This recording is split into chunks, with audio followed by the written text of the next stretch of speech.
And good evening, one and all, and welcome back to the Blue Rose Respite for my soothing Sunday night stream.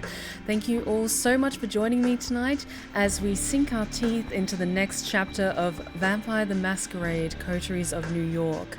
Thank you all so very much for joining me tonight, and a huge thank you to the absolutely incredible Mr. Creepypasta for your 16-month resub. Thank you so much, MCP. But as a friend and as a streamer, you have no idea how much I appreciate your support, so thank you. You're amazing. And Zanshlu Carmina with their 14-month resub. 14 chill months of the respite and more to come. Absolutely. And thank you so much for your amazing ongoing support. How's it going, guys? I hope you've all been having an awesome weekend. I've been very excited to see what lies ahead in this game for us. Everything's going to be fine, of course. And I didn't mention it earlier, but hell yes, lucky number 16 MCP. Fuck yes. And already we might even be starting out on a hype train even before the show gets started. So if you want to renew your subscriptions, now's the time to do so, because we might have a hype train going in the first few minutes of tonight's stream. It seems to be a recurring theme on my channel, which is absolutely incredible. But thank you all so very much for joining me tonight. I'm very excited to see what happens next in our story on the twisted, tumultuous streets of New York. I traumatized my D&D players last night, so weekend has been great.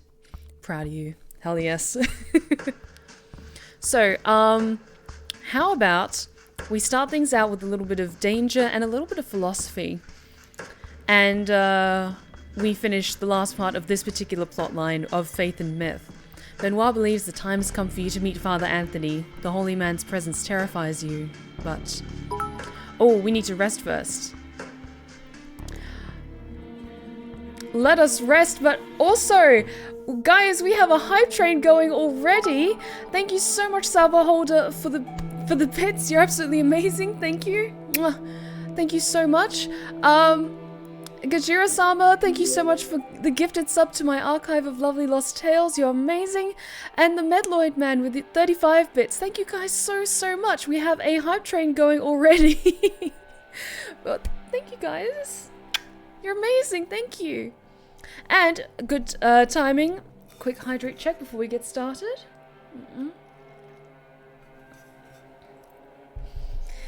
And stretch check from Hayden. How's it going, Hayden? Oh, but you guys are amazing. Thank you. Okay, so before we do that particular quest line, it seems that we have... That's right, we had business to do for Sophie, didn't we? And the Lou Bear, thank you so much for the 10-month resub. Wow, 10 months already. I know, time flies when you're having fun, doesn't it? But thank you so much for the resub and your amazing continued support. Oh, Hayden, it's all good. Feel free to stay as long as you like. If you need to head out early, that's all good. Let us delve into tonight's first scene. You arrive at the Leech Pit, finding it less rowdy than the last time.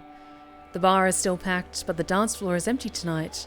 Instead, the old, crackling speakers are playing music that would probably sound like noise even on high-end hardware.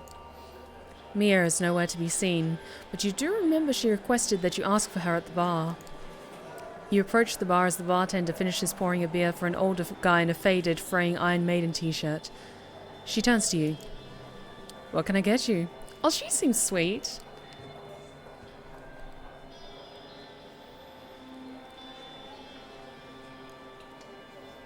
Keep it casual. Hey, is Mia around? No, she's not in tonight. She looks you up and down, and a spark of recollection shines in her eye. Oh yeah, that's right. Vlogfuth, how's it going? Glad you could make it tonight. Hi. She takes a well-worn book from behind the counter, some kind of YA vampire novel, and flips through it. She produces a piece of paper from between the book's pages and passes it to you. She told me you'd be interested in reading this. You find a relatively quiet corner and take a look at the note.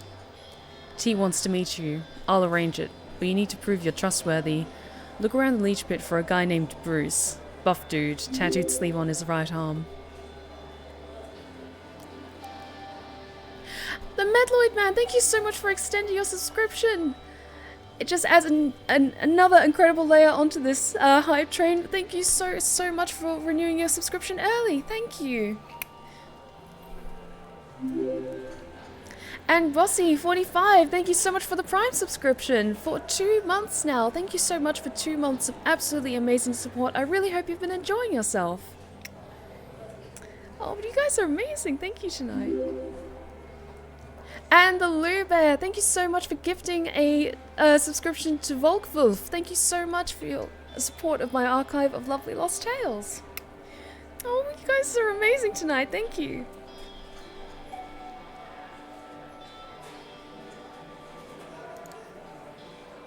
I'm 90% sure he's somebody's retainer sent here to spy on us by the cam. Give me the name of his master and write it on this card. Then return to the bar. Oh, we have to rat out on another member of the Camarilla in order to do Sophie's work. Okay. I just hope that Sophie will protect us when shit hits the fan. It doesn't take you long to locate this Bruce guy. He sits alone in a corner, 2 beer glasses already empty on his table. You take a moment to consider your approach.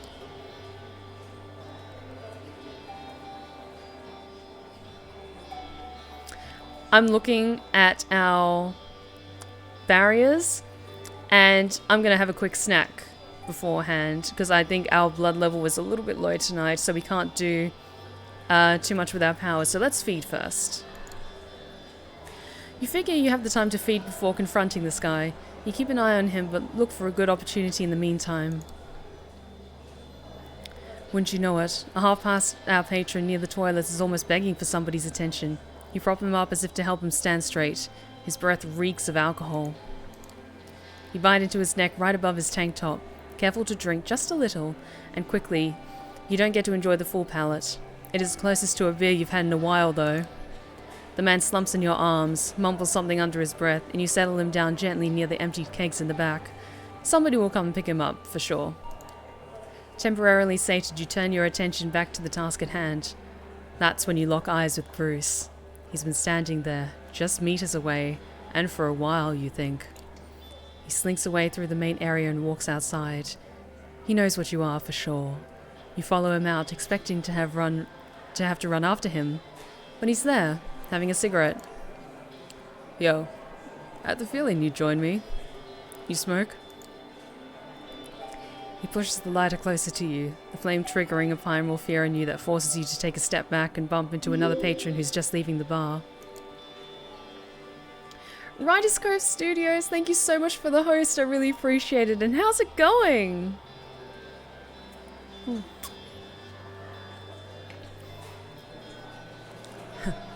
Yeah, didn't think so. You were staring at me in the bar before. What do you want? I'm not going to bring up anything accusatory yet, just business. I'm here on business. I want to know who you serve, and then I'll be gone. 2 words. Low. He breathes cigarette smoke straight into your face. Me. He flicks the cigarette at you and you flinch. It's all it takes for him to dash away, much faster than a human should be able to. He's bolting, alright. Okay, this is why we souped up before. Bruce? Stop. Simple command, obey to the letter. You approach him and drag him into a nearby alleyway. He snaps out of your previous command, but now there are only a few meters between the two of you. I'm not going to flex any more powers unless I need to, so I'm just going to try some good old-fashioned intimidation. I've already flexed enough to show him that I mean business. Here's the deal. You tell me your master's name, and you save yourself a world of hurt. Unless you want to exit this alley on a stretcher, you'd better... Whack. Bruce doesn't wait for you to finish talking. He jumps at you, kicking and punching with dizzying speed. It takes you by surprise and he puts you on the defensive.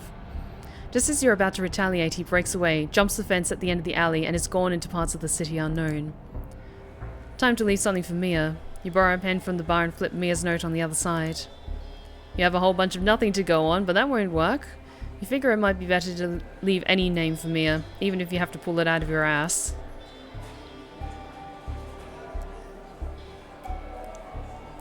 And guys, we have finished this hype train. We finished it at a level 4. You guys are absolutely incredible tonight. Thank you so much to everyone who dropped bits, who renewed their subscriptions, who gifted subscriptions. Thank you all so much, guys. We're all over the place, and we were told you might be joining us for a production soon. Oh, really? Oh, really?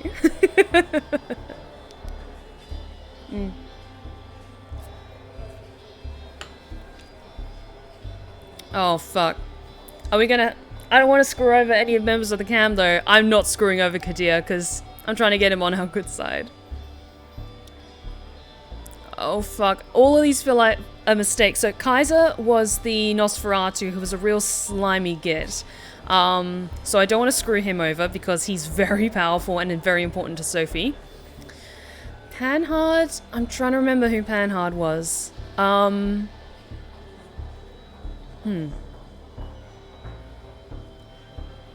You're right, Panhard was the prince.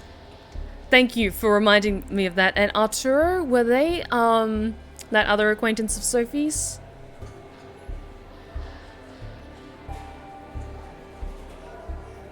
Because Arturo sounds familiar. I think we have encountered them briefly. Or was Arturo the name of the Scourge? They were the glasses-wearing weirdo. Okay. All of these people are important, though. Shit.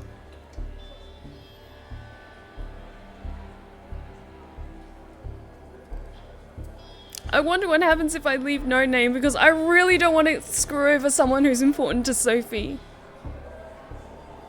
Oh, no! Okay. Chat, what do you think? Put down the name Arturo or leave no name, because I am very nervous what will happen if we put down that they were tied to Arturo. Oh shit.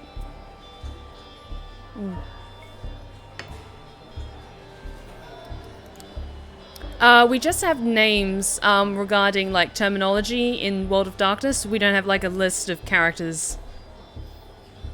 Okay. But let's have a look at the dictionary. Retainer. A human who serves a vampiric master. Kindred rarely go without at least a few of these mortals, both for convenience and protection. Okay, people are saying leave no name. Yep, I'm gonna leave no name. Rather we be upfront and honest and say that the guy got the jump on us, we didn't get his name. Oh god. Yep, I'm leaving no name. On second thought, you doubt the Anarchs would appreciate being led astray. You leave the page blank. You pass the piece of paper to the bartender. She sticks it back in the same book. Hold on 1 second. She wanted me to pass something on to you. She produces a cell phone from behind the counter. It's ancient, at least 15 years out of date. Oh, right, and this. An old charger for the piece of junk in your hand. They really did think of everything. She said she'll be in touch. It takes you a moment to remind yourself how to operate this thing, and you find that its phone book is blank. There's no Wi-Fi connectivity and no saved messages. It's got a version of Snake, though. I used to play Snake all the time on my old brick mobile phone. The bartender is already over at the other end of her domain, taking orders from patrons. With your Anarch contact nowhere in sight, you decide to move on for the night. Hopefully, Mia will still call you even if you left her with no new information whatsoever. You can't bring yourself to count on it, though. Oh, fuck. This is fine. This is fine. Okay. Now let's see what Benoit has to say. Because I'm curious what is going to be at the end of this particular storyline. Approaching the cathedral on the street makes you nervous. You've been here twice, and twice something bad has happened. Or almost happened. And in both cases you ran away. Benoit suggested it's time to stop running and experience faith head on. Perhaps he's right. Maybe it is cowardly to take refuge in rationalizations when you know what you felt. The holiness of the priest and your own damnation. Walking towards the doors of the cathedral, you glance at the bench where you sat when you first met Benoit. He's waiting for you, sitting and contemplating the cathedral's Gothic architecture. Yeah, also, side note, because I think this was revealed either last time we were playing this or the time before, isn't Benoit a child of Sophie? I could be wrong. I think he's connected to Sophie.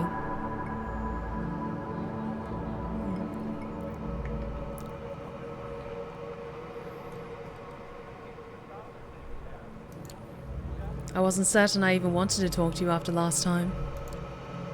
I understand. I'm happy you chose to come. Benoit looks different than before. Intense, certain. You had some time to think about what we spoke of before. Okay. Like, I'll be answering for, like, what I would want to learn. I would want to learn more about Cain and faith and mythology about where vampires come from. I want to learn more about Cain, about where we all came from. All in good time. I have something different in mind for tonight, as you surely remember. Let's go see Father Anthony. It's best not to talk in the cathedral, so I arranged for us to see him at his home. I have a car nearby.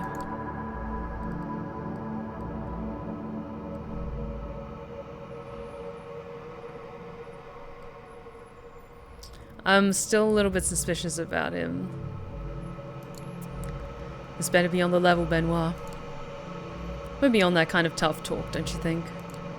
You follow Benoit as he walks down the street until you come to his car, a surprisingly pedestrian family sedan. The essence of the Masquerade is inconspicuousness. Nobody expects a vampire to drive a car like this. You know, he has a point. Benoit drives... Yeah, like, he's our stepbrother. Does that mean that he's older than us and can buy us beer? Hey Scarlett, how's it going? Glad you could join us. Benoit drives you north towards Queens. During these moments you feel almost anonymous, just another speck of dust in a vast machine where every action influences the whole in tiny ways. The one thing you've learned about the kindred is that they are not lacking in self-regard. The prince of a Cambrilla city is said to rule the domain, yet how much do they really affect mortal affairs? If you ask a vampire, they'll say a lot. Perhaps that's what made Benoit turn inward, the futility of finding meaning in a secret, predatory existence. Benoit stops in front of a red brick row house, a little run down but probably not cheap. Benoit notes your interest. This is a beautiful house, by the way. Nice amount of greenery outside, classic, gorgeous architecture, very pretty. Father Anthony comes from an old New York family. He inherited the house. When I first met him, I was suspicious, so I checked up on him. Despite the way he keeps putting you in dangerous situations, kindred paranoia seems to come naturally to Benoit. Perhaps that's something you can learn from him. Yeah, isn't this a masquerade breach? Isn't this a masquerade breach? I just said that. I suppose. But we make ghouls all the time. We hunt. The masquerade is threatened regularly with much worse than this. Hi Noah, how's it going?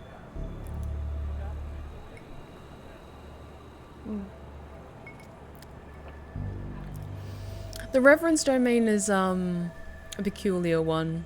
I'll just leave it at that. You follow Benoit to the stairs, looking around for any sign of an ambush. As you get to the door, the first signs of trepidation hit you. The discomfort, the pain that'll follow once you're inside. It feels like a physical thing, a burning sensation under your skin, in your blood. You look to see how Benoit is taking it. He's smiling, eyes closed for a second before knocking on the door. Almost as if he's enjoying the sensation. The door opens and you see Father Anthony's kindly face. Your body feels as if it's in a vice.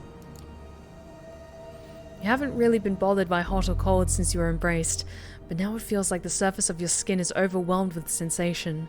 The fear and terror are paralyzing. Yes. You barely hear Benoit's whisper. Come in, you two. I might not know much, but I know enough not to do this on the porch. You force yourself to follow Father Anthony into his apartment, despite the splitting headache and rising panic. It's hard to take in your surroundings. Everything seems to vibrate, seeking to engulf you. Framed portraits on a mantelpiece, a cross on the wall, a living room with lots of books, many of them old. I'm not sure I can offer you anything. You don't drink tea, I suppose. No, we don't. We'll be fine, thank you, Father. Are you sure you're okay? You look distressed. Please, Father, you know this is difficult for us. You'll forgive me if I don't waste time.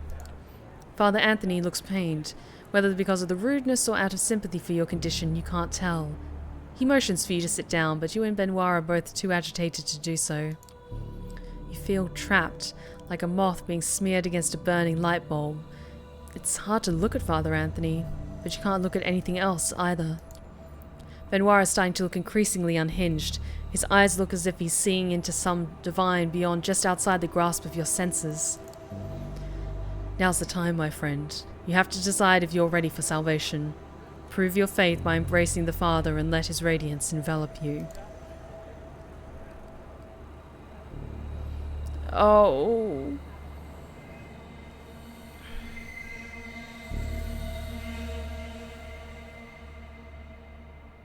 This is a very interesting trial. I'm curious to see what happens if we try to embrace.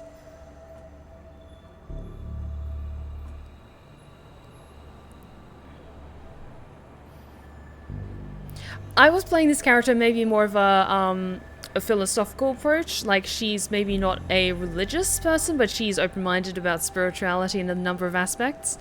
But I'm curious to see what happens. Yes, I'm ready. Benoit smiles cruelly as you fall to your knees in front of Father Anthony.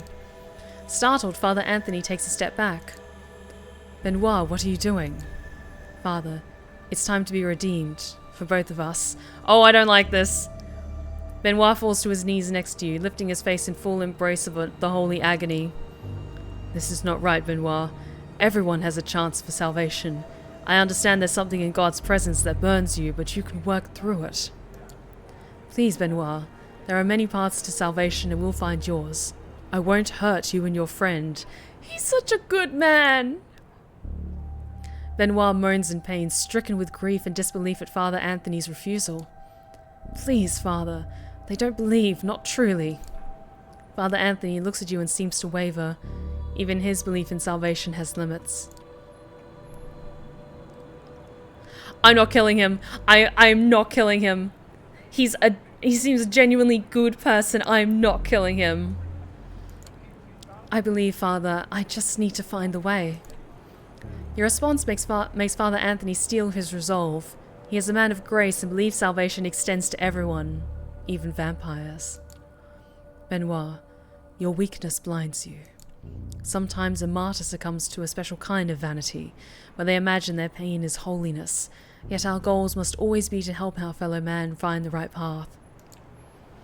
Benoit is still kneeling. He looks at Father Anthony in confusion and surprise. Please, Father, forgive me. I don't know. Shh, Benoit. We have time to talk. Meanwhile, I think it's better for your friend to leave. I can't claim to understand the effect I seem to have on your kind, but I'm not convinced it's all salutary. Father Anthony looks at you kindly. Go. I hope we can talk again, someday. There is hope for everyone, even you. You're weeping, tears of blood staining your cheeks. Staggering and stumbling, you retreat to the door, the distance between you and the Father already making it hurt less. You hear Benoit's whispered confession behind you as you escape to the night.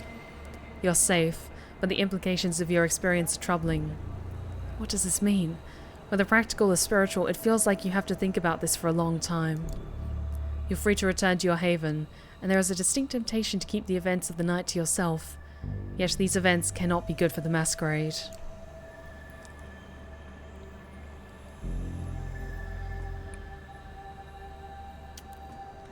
The thing is, I feel like I kind of fucked up with the previous plotline by not getting that name.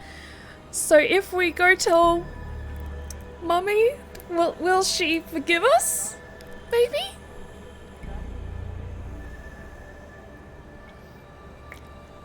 But at the same time, it's probably going to end up with the priest getting killed.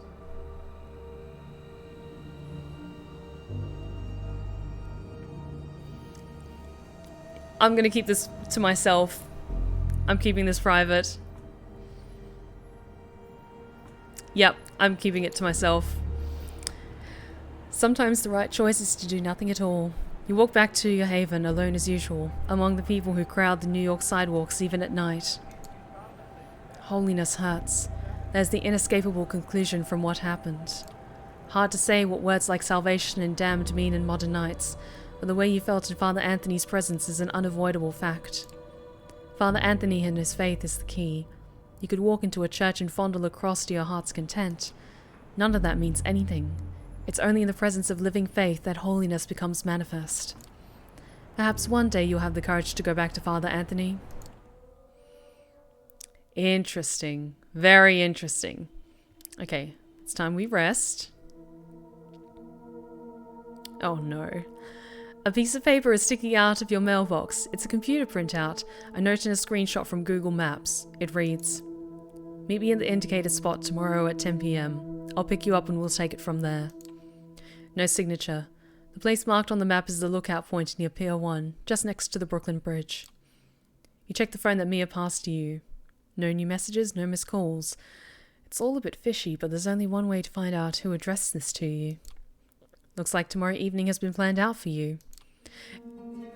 It's either Mia or it's Kadir asking for our assistance with something. Or Kaiser. Very valid. It could be Kaiser as well. You go downstairs as soon as you wake up. One more glance at the phone, but no news from Mia. You take the car down to Brooklyn Park on the front street. Also, this background, I love this. It's so cool with the lightning that's coming down on the city and the rain. Just honestly, I just have to take a moment to say that the art in this game is so fucking good. And it's beautifully atmospheric and sets the mood perfectly. And the character designs are all unique and interesting. Just, I love this game. I love this game so much.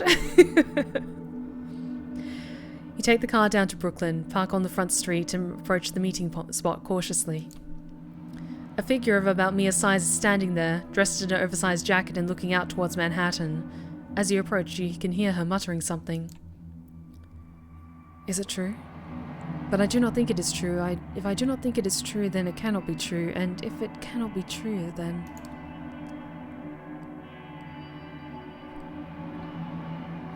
I'm not going to mention Mia or the note, because this doesn't feel right. And also, this person may not even be kindred. Hey, I'm meeting somebody here tonight? I don't suppose that would be you. The woman turns around. It's not Mia. Whoever it is, you have never seen her before. She looks perfectly plain and unmemorable. Why, yes, it's me. We are meeting now. You are meeting me. I'm meeting you. Such a joyous occasion. You turn around. 3 men, all of them burly and threatening, approach you. One of them takes the lead. So, you got the message.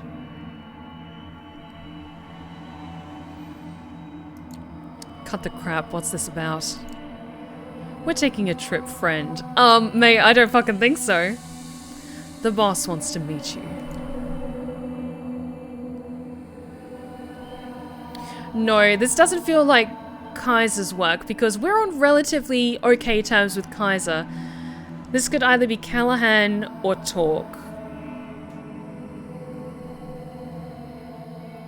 And yeah, I think that is supposed to kind of look like an eye in the background, hovering over the great city of New York.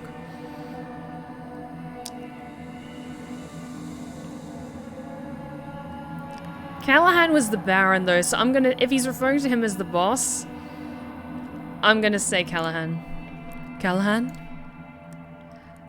That's Boss Callahan to you, fuckface. I suggest you get a move on. We've got places to be. The voice of the woman keeps creeping into your consciousness, the litany of gibberish ever present throughout this entire conversation. The man cracks his knuckles. Or we can do it the hard way. Okay, my blood levels are good. I'm gonna resist and tough this out. You're not going down without a fight. You rush and the man and hit him, bracing for an unpleasant beating. A shriek fills your head. It's the woman. She's making you feel small and weak. The two other men join in, kicks, punches, you barely feel them. You fight back fiercely, land a few good hits. A baseball bat breaks on your shoulder.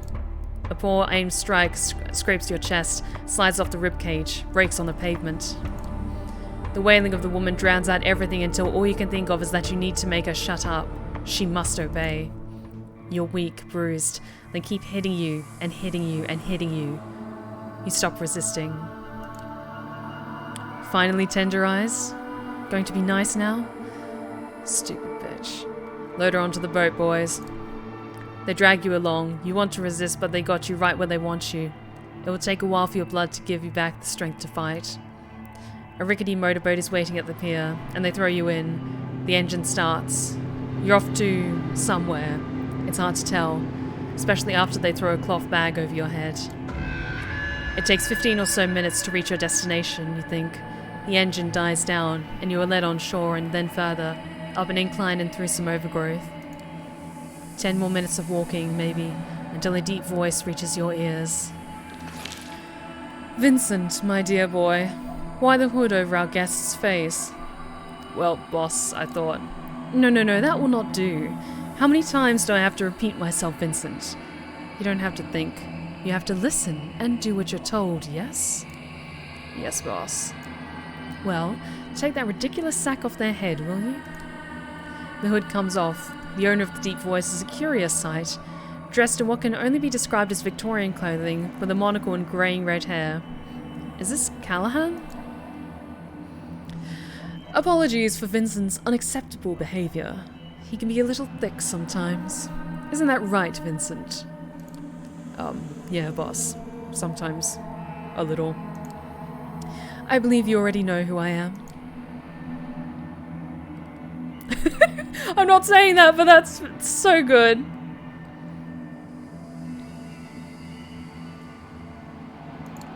You're the Anarch Baron. Ain't that the truth? Douglas Callahan is my name, and you may call me boss. Everyone does, for good reason. I've invited you here to have a friendly chat. Now, let me make myself perfectly clear. I'm disappointed in you. Truly disappointed. But I arranged this meeting to allow you to make amends. First, though, I have to make sure you understand what your infraction was. So, do you know why you're here?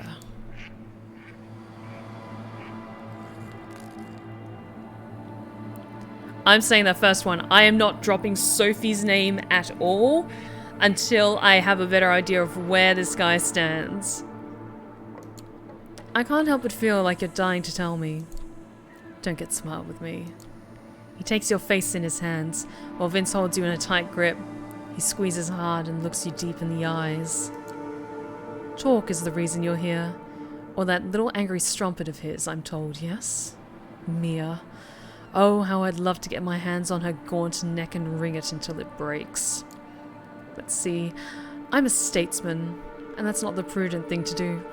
No. Indeed, the prudent thing to do is tolerate both her and that blasted ebony-skinned mentor of hers. Didn't like that. If you ask me, it's all downhill when you womanfolk got... Oh, I am going to fucking kill this man. That first comment was just like... Excuse me? Now it's just like... No. No. No.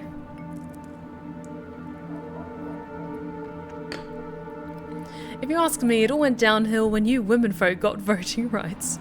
Made you believe you're on the same level as us men. What a ridiculous notion that was.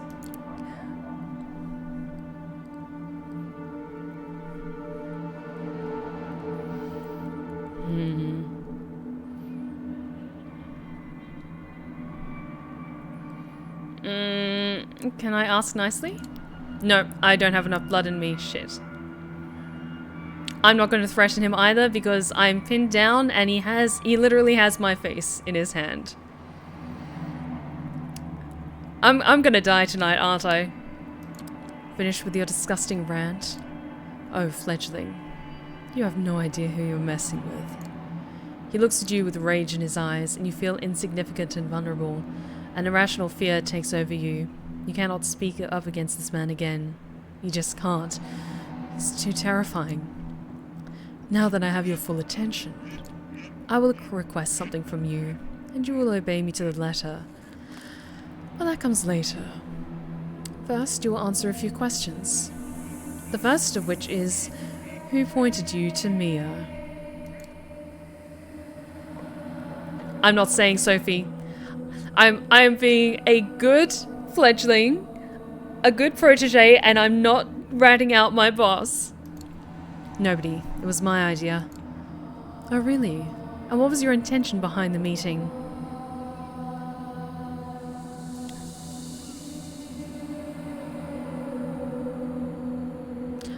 Technically, the first one isn't a lie, because I did need Mia's help in order to arrange a meeting with Talk. So, technically, the first one isn't a lie. I needed her help with something. Oh, come now, you'll have to be more specific than that. I need to know exactly what it was you discussed.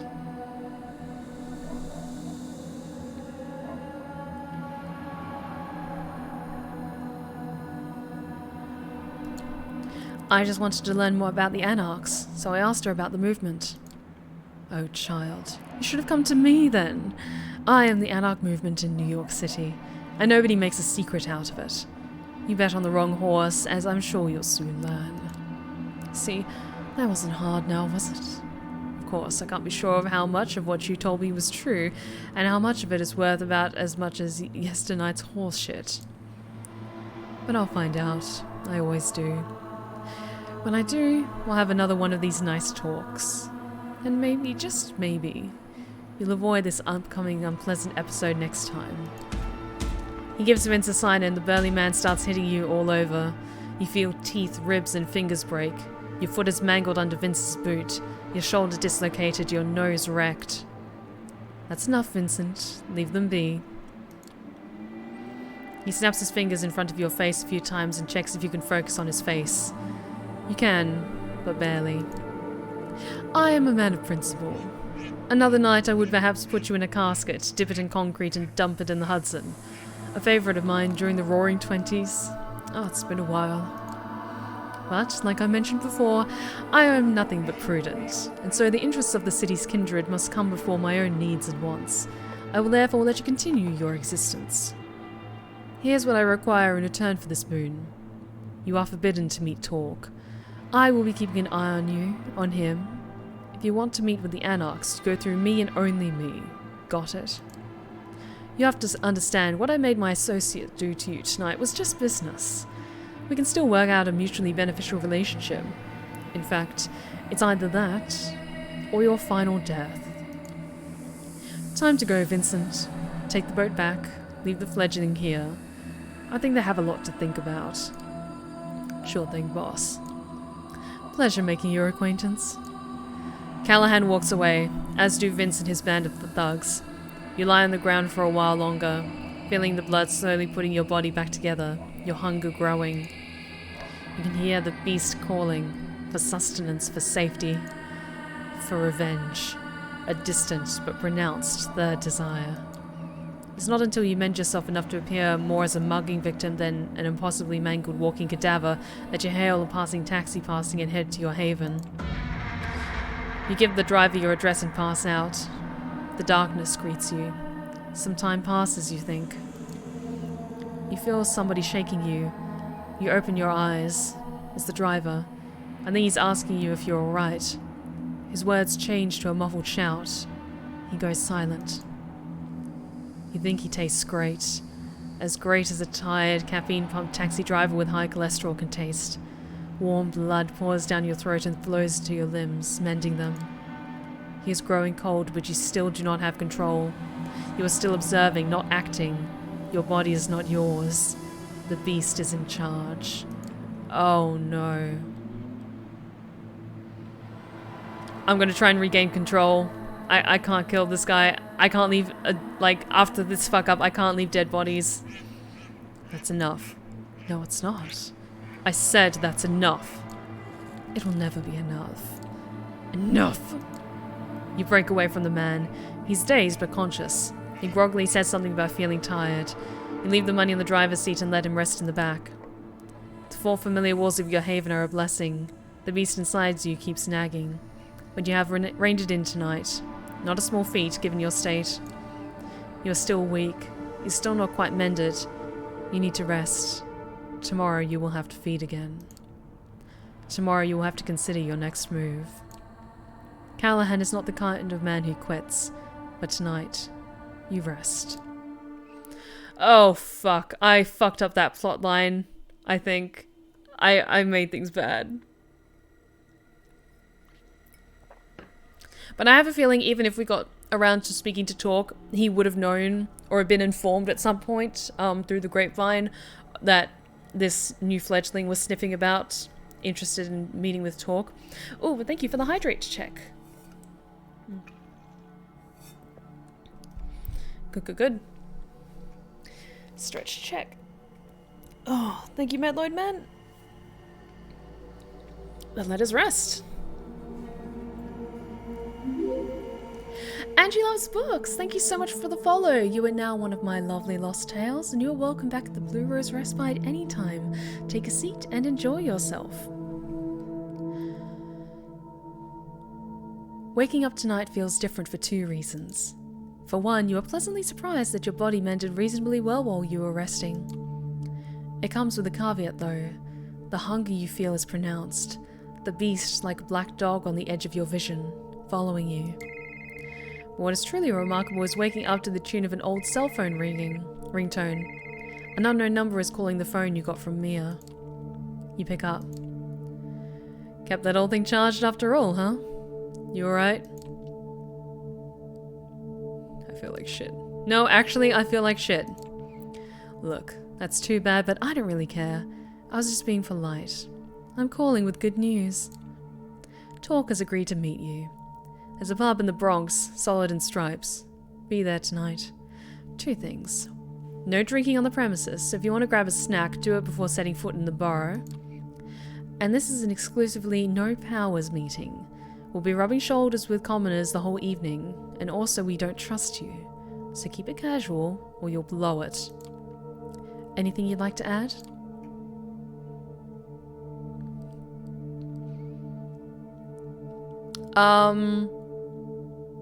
Yeah, give her a heads up that Callahan kind of beat the shit out of me. Well, he didn't, but his men did. Fuck no, she's not going to protect us.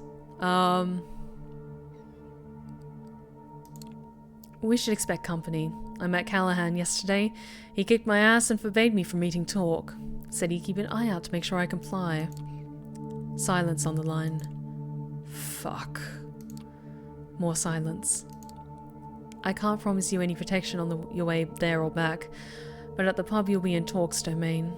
For all his posturing, Callahan doesn't have the balls to strike Talk directly. We'll post additional lookouts on watch. That's the best I can do. If Callahan got under your skin, I get it. I was in that spot once or twice too. All I've got to say is, the risk is worth it. If you don't show tonight, I won't blame you, but it's a one-time offer only. You gotta hedge your bets. Just don't do anything stupid. You meet up with us tonight, it better be in good faith. She ends the call. First things first, you take the subway to York Street Station, walk to Front Street, retrieve your car, and weigh your options while driving back to your haven.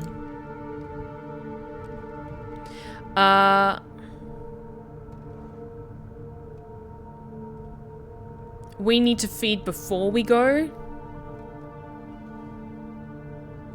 Yeah, we need to feed before we go because my hunger is not doing good. You've been doing this for a good few nights. You're getting a feel for it. You're learning what kind of predator you are and what kind of blood you crave. You're so caught up in yesterday's problems in this cloak and dagger debacle that you're now a part of that the hunt feels almost automatic and casual tonight. A fragment of you surrenders control. Oh no. Just a minute after you find your victim, coax them and drink from them, you find you've forgotten their face and how they were dressed. It only hits you once you look at yourself in your car's rearview mirror. This is wrong. You can't let this become the norm. You hurt somebody, a human being. You're a monster. You need to stay mindful of this. You're a monster, but unless you let yourself off the hook, you can hold on to your humanity and not let yourself slide down this spiral. Instead of clearing your mind, it's clouded further, and you're still no closer to a decision.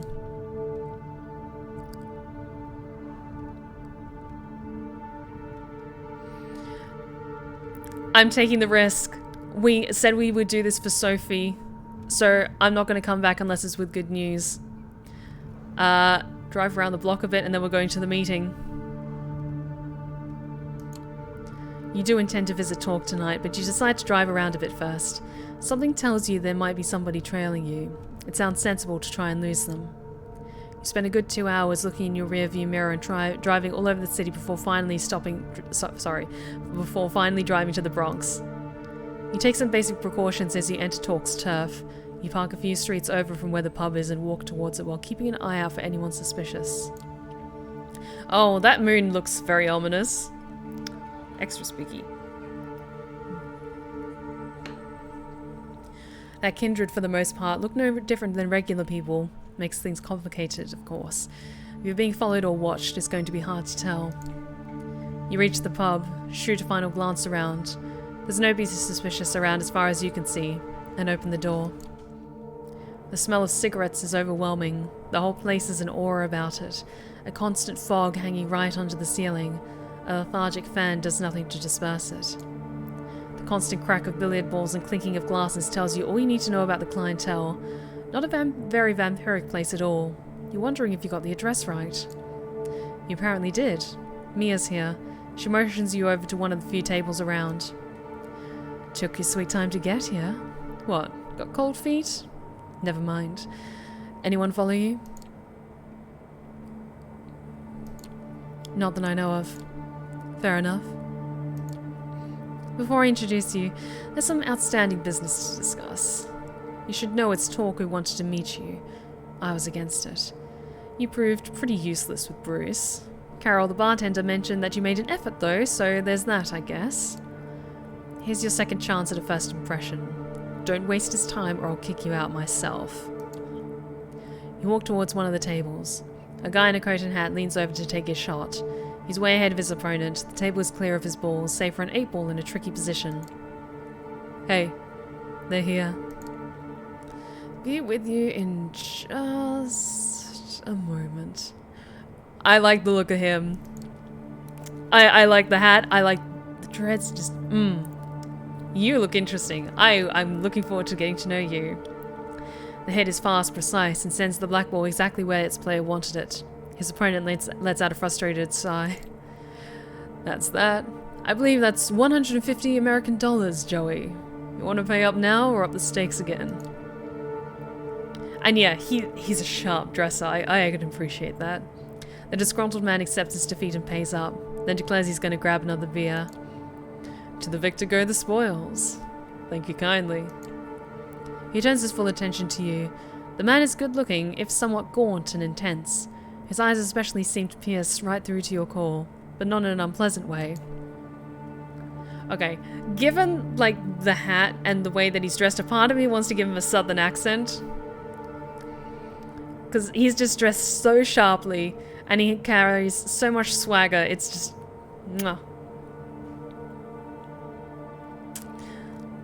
Okay, I'll see if I can give him a bit of more of a distinct voice. Name's Talk. I believe it's Stephanie, Sophie Langley's new plaything. Is that right? That's right. Yeah, Mia told me as such. Forgive my being real with you right off the bat, but I like to know who it is I'm dealing with. So here's something that I've been scratching my head about. If you're with Langley, and Langley's Cam through and through, I'm told, what is it you've come to accomplish here tonight?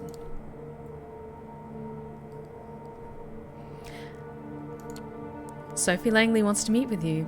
Don't ask why, she didn't tell me. She just said it has something to do with gathering allies against Boss Callahan. I'm here to arrange that meeting. The fuck? I knew nothing about this tea. They lied to me.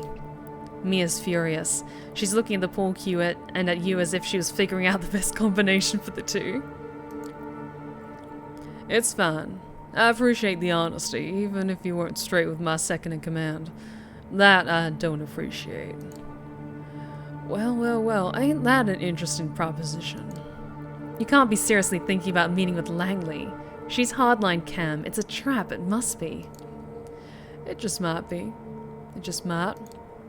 He looks at you, pierces you with his unnaturally keen eyes. He's about to say something when the door opens at the back of the room. Hey, talk. You, got a guest. They're in the back. Mia, won't you be a dear and keep our new friend company? I'll see what the commotion is. Sure thing. Talk tips his hat to you and walks to the back, joining the man who called for him. Mia glowers at you, this time weighing one of the pool balls in her hand. She looks like she has half a mind to chuck it at your face. Yeah, we kinda kept that secret from her, so that's valid. You gotta be quite happy with yourself, bluffing your way in here.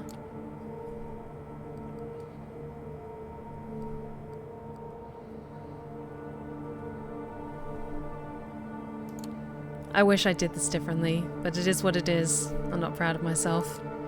You shouldn't be. You made me look like a chump in front of Talk. Here I was beginning to think you might make a good addition to our little family. There's a whole lot of trust you'll have to regain before that happens now. Talk appears from a door at the back and calls across the room. Yo, Mia, can I grab you for a second?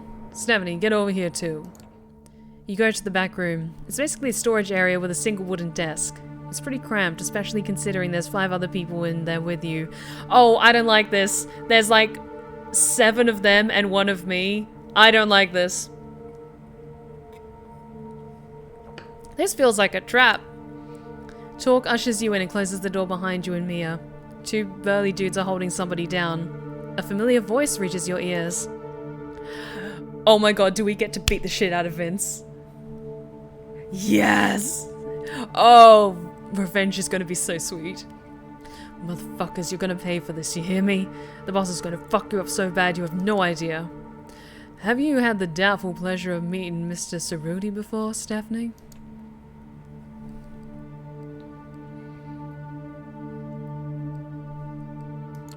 Yeah, we met yesterday. You're fucked. You're so fucked you don't even know it, you stupid piece of shit. I should have ended you yesterday. The boss told you to stay away. You should have listened. That's a story and a half, ain't it? Vince, calm down and tell me how many of your guys are still out there on my turf, Go fuck yourself, you're done. The boss will know this stupid piece of shit fledgling came here. He knows they're with Langley. You know what that means, Talk. No, I don't. What does that mean, Vince? Now the boss can wipe you out. Now the boss can wipe you out. He'll just say you're sucking Langley's tits and all those buddies of yours gone. You're done, Talk. I do not appreciate him talking shit about Mother. He was talking shit about Sophie. I don't stand for that. It's one thing to break every bone in my body. It's another to insult Sophie. Well now, if that's the case, I guess written NYC if your toady ass won't make things any worse, will it? Actually, there's an idea. Vince mentioned that he beat you up yesterday. Did I hear that right, Stephanie? You want to repay the favor?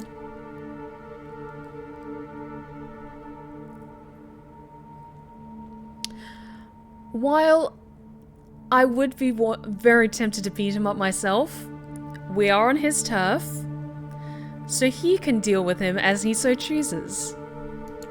It's your turf, Talk. I think you should deal with him. That's a fair point of view. He takes an old pool cue and breaks it over his knee. Hold him down, bros. Don't you fucking do it, Talk. Don't. Talk takes a sharp piece of wood and jams it into Vince's chest. His features grow slack, his entire body inert. He doesn't even give out a yelp. Take him downstairs. Let's keep Callahan guessing about what happened to his favorite puppy. I'll figure out what to do with that cussler later. The other 2 anarchs held Vince down before taking him out of the room. As entertaining as that was, I think Vince, in his unmatched wisdom, shared more than Callahan would hope for. This changes things. Ever heard about Operation Lights Out, Stephanie? It was a Second Inquisition effort here at NYC. A single night of raids at a magnitude never seen before, or since. Hey, Galactic Emperor Batman, how's it going? The Ivory Tower got away with just a few losses here and there. No major players were hit. They managed to find safe spots and stay out of the eye of the shitstorm. Us, though? We got hit hard, all over town. Havens were rooted out, entire coteries and safe houses gone, just like that. Nobody saw it coming. I barely got out in one piece. Mia looks at him with concern and puts a hand on his arm. He shrugs it off, gently but surely. Others, like my child, Barb, or Mia's sire, extinguished. Well, you know who got out without a scratch? Callahan. Oh, Callahan might have dabbles with the Second Inquisition. Fuck Callahan. We've thought about it for the past few years. How is it that Big B managed to excuse himself from the Staten Island Museum where we used to meet, just before vans full of guys in body armor show up? How is it that my baby is burning up after being shot with incendiary rounds? I also see Doug Callahan running with his tail between his legs, pushing fledglings like you in the path of the SR. We think the bastard knew what was coming, and he set us up. Not just us. Some of our brothers and sisters who got hit with some of the lowest profiles in the city's lick population. The moral of the story? Callahan is an opportunistic motherfucker. And even if his thickest followers suggest he's gonna sell me out, then that's what he's gonna do, as sure as the sun rises. He pauses for a moment, and you see him reach a decision. You said something about Langley having an offer for me. It might be your fault in part that I'm at this juncture, but now's gonna be as good a time as any to listen to what she has to say. I don't think that's wise, T. Well, what would you have me do then? You said it yourself. It's all this fledgling's fault. They brought this on us, so let's use them as a bargaining chip. Callahan wants them, Langley needs them. They're valuable. Mia, while that is true, please don't. Please don't. What the fuck, Mia?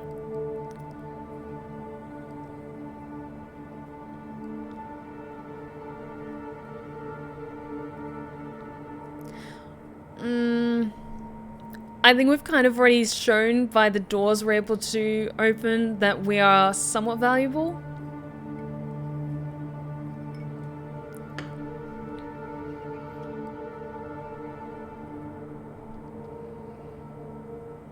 I know she's pissed, and she has every right to be pissed at us, but come on. Don't sell me out. Guys, I'm sorry it turned out this way. I really am. I'm just a messenger in this. Don't throw me under the bus. That's just it. See, T? They're just a messenger. What if this whole thing was planned? What if Langley is looking to score brownie points with the prince, and this is all a setup? If that's the case, then we're beyond the point of no return anyway. So what if Callahan wants this fledgling? He wants us out of the picture. He'll find a reason, if not tonight, then soon. Mia, I understand your concern, but I need you to trust me like you did before. This is my call and my responsibility. You can give me shit about it later, like I'm sure you will.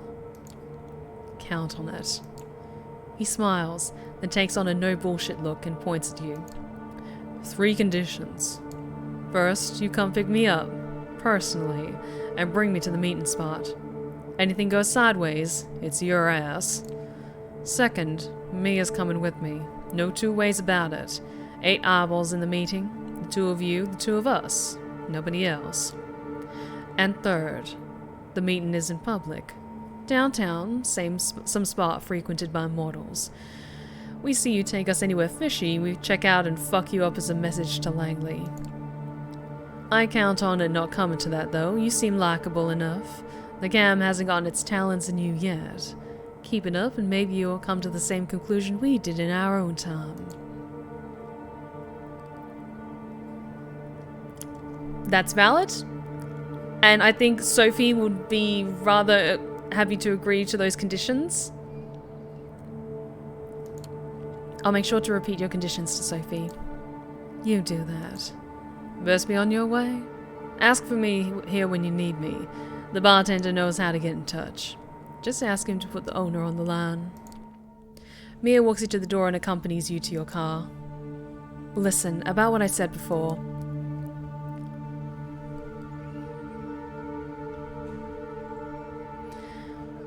It looks like she's maybe going to try apologize. I'm not going to be salty about it though. Yeah, what about it? I panicked.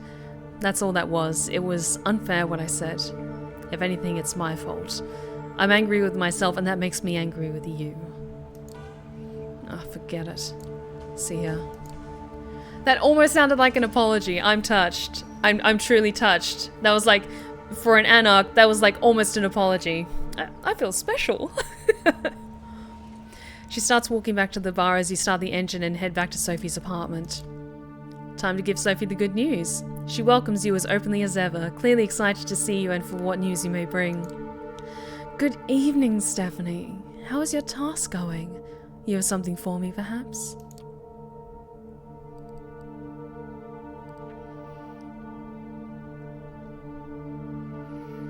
Yeah, this is going to be messy. Good to give a heads up. I do what you asked. The meeting is set up. I suggest we take advantage of it quickly, though. There's going to be trouble. Trouble? What trouble?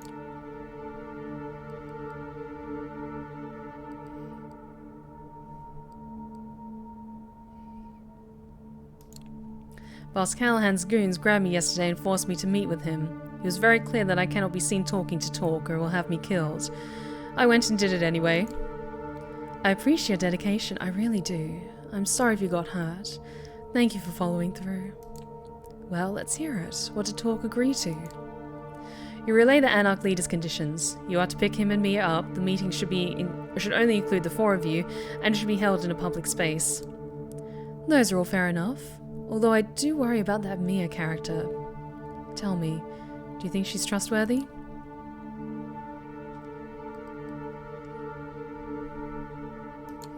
Well, Talk trusts her, so we can too, I think. Very well. As for the place, I wonder if they would agree to meeting in Hudson Yards, the vessel. Plenty of tourists visit that place, but if we go there after midnight... She seems to have made up her mind. Yes, bring them there tomorrow night. Look for me near the top level.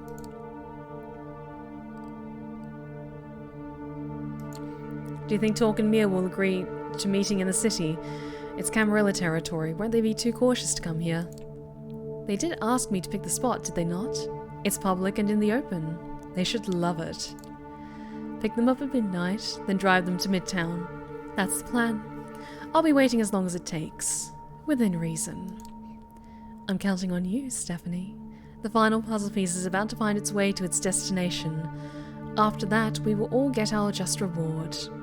You, me, the Camarilla, even the Anarchs. I could kiss you. The game knows that we're simps. Yes, you'd like that. You desire it. She must have caught it in your expression. She smiles. A figure of speech, darling. Or at least it is tonight. But a few nights from now, who knows? I am growing fond of you, and success whets my appetite for these kinds of things. The sexual tension in the room becomes unbearable, until it suddenly disappears. Was this another one of Sophie's tricks, or an actual spark of arousal in both of your undead bodies? Yes? Maybe? Please? You certainly felt the blood flow through you for a short moment. The warmth in your groin takes you by surprise. You didn't think you could do that anymore. Or did you just imagine it? Use the rest of this night well, Stephanie, and rest. We are but a day's sleep away from shaking this city awake. Oh no.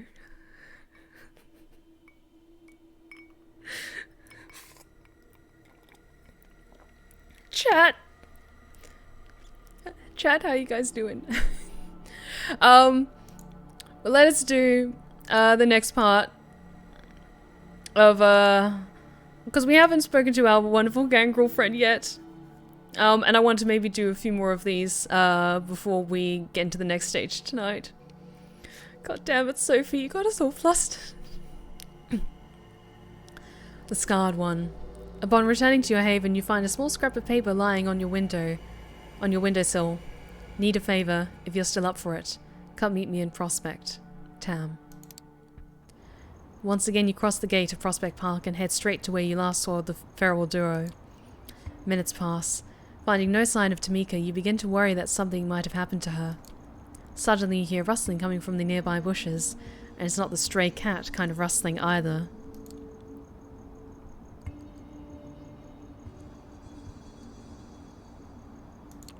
Hey, you in the bushes. You know I can hear you, right? The rustling stops, only for a second. Suddenly the bushes part and Raoul walks out, desperately trying to look confident. Yeah? That's only because I wanted you to. Listen, I want to have a word before Tam gets here. She seems to like you for whatever strange reason, but the way I see it, you're a nuisance at best. At worst, you're a threat.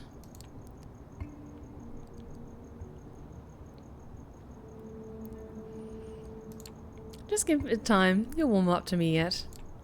That whole suave asshole routine might work on your dipshit cami friends, but I'm not impressed. Tamika is my sister in every sense of the word that counts. Anything happens to her that I find even remotely your fault, I'm coming after you. Is that clear? Crystal, now fuck off. No. I'm not your enemy, or Tamika's. I don't think you understand. I don't give a fuck what you are. What I'm saying is, if anything happens to Tamika, I'm holding you accountable. All of a sudden, the sound of footsteps reaches your ears. It's just faint enough to not be ostentatious, but still loud enough to hear. You can tell that whoever's approaching wants to make their presence known. Both you and Raoul turn just in time to see Tamika emerge from behind an old sycamore tree. It's hard to tell just how long she's been listening in on your conversation. In any case, she walks up and speaks, addressing no one in particular. Did I miss anything? Nah, I'm not going to rat out her brother.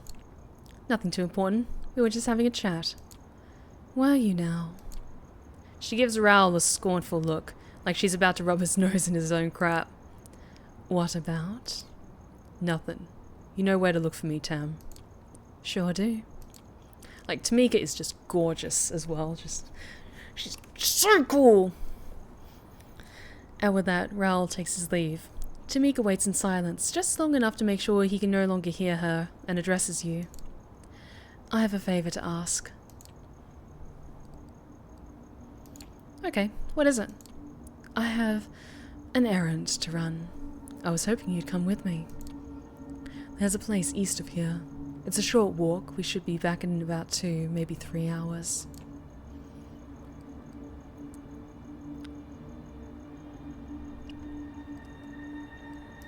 Wait, we're walking?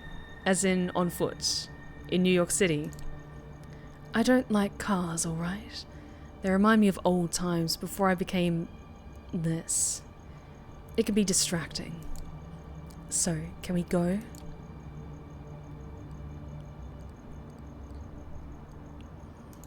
Sounds kind of shady. Should I expect trouble? You should always expect trouble. But I'm not planning to start any. And so you head towards the parking lot, accompanied by Tamika and a lot of unanswered questions. Following Tamika's directions, you finally arrive at the Evergreen Cemetery, one of the oldest burying grounds in Brooklyn. You enter through the southwestern gate and follow your companion through a sea of tombstones. It's a nice enough place as far as graveyards go, much less homogenized than the usual flat field littered with identical markers. Tamika confidently presses on, swerving and weaving along a pre-programmed path. It's clear that she's been here more than a few times. Finally, she makes a sharp left and takes a few more steps down a gravel walkway, coming to a sudden stop in front of a modest headstone. The inscription reads, Luca Santiago, beloved sister and daughter, born 1991, taken from us too soon. With her eyes fixed on the gravesite, she lets out an absent-minded utterance. I need a moment alone. Not long. 5 minutes at the most. You look around in search of a good spot to wait for her and pass the time. At the far end of a nearby lawn, you notice a lone bench situated under a weeping willow. Suddenly you hear voices, distant but slowly approaching. Judging by the tone and timbre, you're guessing it's a couple of teenagers out to get their late-night kicks around among the dearly departed. Might be a good chance to feed. Then again, you could just pass the time walking around the area. It's actually quite nice in a dark and somber kind of way. We don't need any more blood at the moment, looking at the border, so I think I'm just going to wait it out. Just wait. I'm not going to wander off anywhere because I'm not familiar with this territory. I'll wait for you on that bench over there, by the tree. Thank you. You sit on the bench and take a minute to relax and let your mind wander. Looking up at the willow swaying in the breeze, you soak in the atmosphere. Being a vampire sure has its moments. Finally, you get back to the tree and find Tamika sitting on the bench. Without a word, you sit next to her. You look over to her, doing your best not to stare. She looks down, crossing her arms and putting her hands on her shoulders. In an instant, the ferocious savage disappears, replaced by a vulnerable young woman. I think I'm done. I'm not going to pry. You okay? I'm better now. Sorry, I guess I should tell you what that was about. She looks away. You can tell she's struggling to open up to you, but you remain silent. Try not to make her uncomfortable. I was embraced not far from here, in the cemetery. A fitting spot, I suppose. It was close to a decade ago. I've been on the road for a couple of years at that point, hitchhiking from one town to another. New York was supposed to be just another stop. And then I met Jezebel. She was strong, smart, independent. Seemed like someone I could trust. Someone I could get close to. She never made me feel inadequate or ashamed. And she could hold her own in a fist fight too. Funny thing though, she only wanted to meet during nighttime. I didn't think much of it. Even came up with excuses for her. Busy, eccentric, whatever worked. Until one night, she sank her teeth into my neck. You keep using the past tense. I take it she's no longer around? She's not dead if that's what you're asking.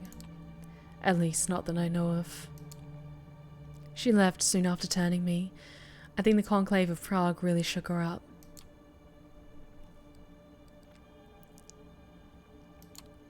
Wait, she left you all alone? Not exactly. There was Raoul and Luca. We were all just pups. Sure, we were together, but still hopelessly lost. I'm not gonna lie. I felt betrayed, furious, terrified. Luca died a few years later. Operation Lights Out, they called it. It was coordinated assault by the Second Inquisition. A genocide by any other name. Her family got together, bought up a plot and buried an empty casket. I guess they wanted some closure. Can't fault them for that. Even though she's not really here, I like to come and visit from time to time. It reminds me of who I am. Keeps me in check. Keeps the beast at bay.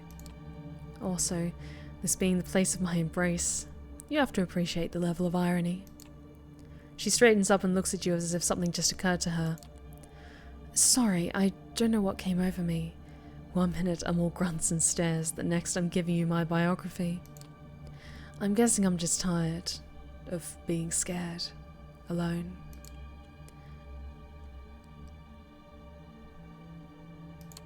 You don't have to be alone. I used to think so, but those were simpler times. At this point, I'm just looking for something to believe in, someone I could give a damn about.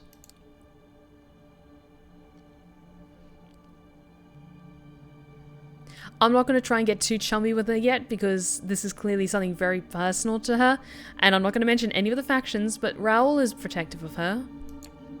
You'll always have Raoul. She smiles sadly. Will I? Don't get me wrong, Raoul is my brother. A bond between us is not easily broken. But he's got ideas and ambitions of his own. He won't always be there to watch my back. I can't expect that of him. You open your mouth, but before you can make a sound, Tamika motions you to keep quiet. She lifts her head and sniffs at the air. Her ears perk up and her eyes widen. Suddenly, she pushes you with all of her strength, sending you flying off the bench. Before you even hit the ground, an immense shape flies into view and smashes down into the bench, splintering it into pieces. With the blood surging through your veins, you pounce onto your feet. You look at the massive fur and muscles that just nearly pulverized you. The creature rears its head, gives you a deranged stare. It then turns to Tamika. She seems utterly terrified, frozen in place, as if she literally just saw a ghost. You notice the creature shift its weight, as if preparing to pounce.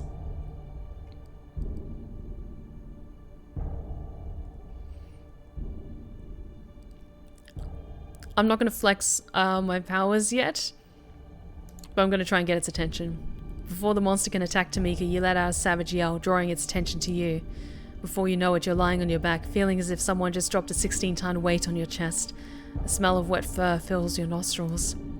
It takes a second for the pain to register, but when it does, oh boy. Your screams echo off the surrounding tombstones. It's unlikely that they've woken the dead, but a few might have stirred in their slumber. Suddenly, the beast, still crouched on top of you, lets out a pained roar.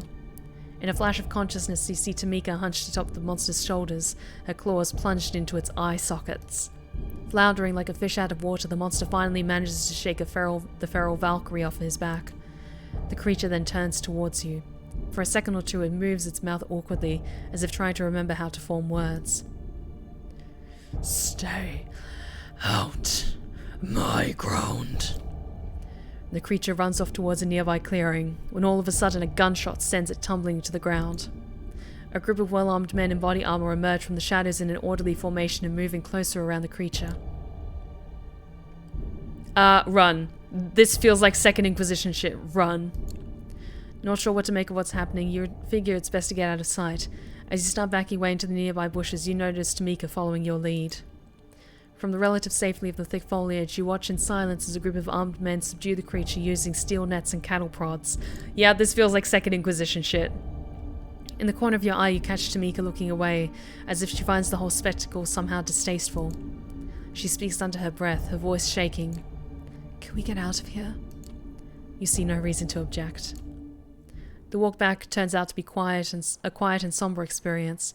You both walk in silence. The city a blur of lights and cars careening by. You look over to Tamika. She seems lost in her thoughts. Finally, you decide to break the silence.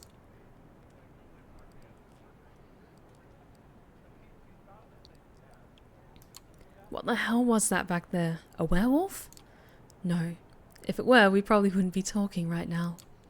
Still, in a way, that might have been preferable. She rubs her temples, trying to collect her thoughts. Among those of my clan, we tell stories about the Scarred One. The Scarred One? That's the only name he's known by. He's a cautionary tale for young gangrel. He's what happens when you let the beast take over. I always figured him to be more of a metaphor. Seeing him in real life, it's as if a Christian just happened to run into Judas Iscariot one day. And seeing him hunted down by this SI... Second Inquisition, I fucking called it. I don't know what to think. I don't even know where to start thinking. Deciding to give her some space, you spend the rest of the walk in silence. Soon enough, the familiar tree line of Prospect Park comes into view. You stop by the entrance nearest to Tamika's haven. She keeps walking without so much as a word or glance in your direction. She stops after several paces and turns back towards you. I'm sorry. Thank you for coming with me, but now I have a lot of shit to figure out. Once I do, I'll let you know. And with that, she disappears among the trees. Seeing no point in sticking around, you take your leave.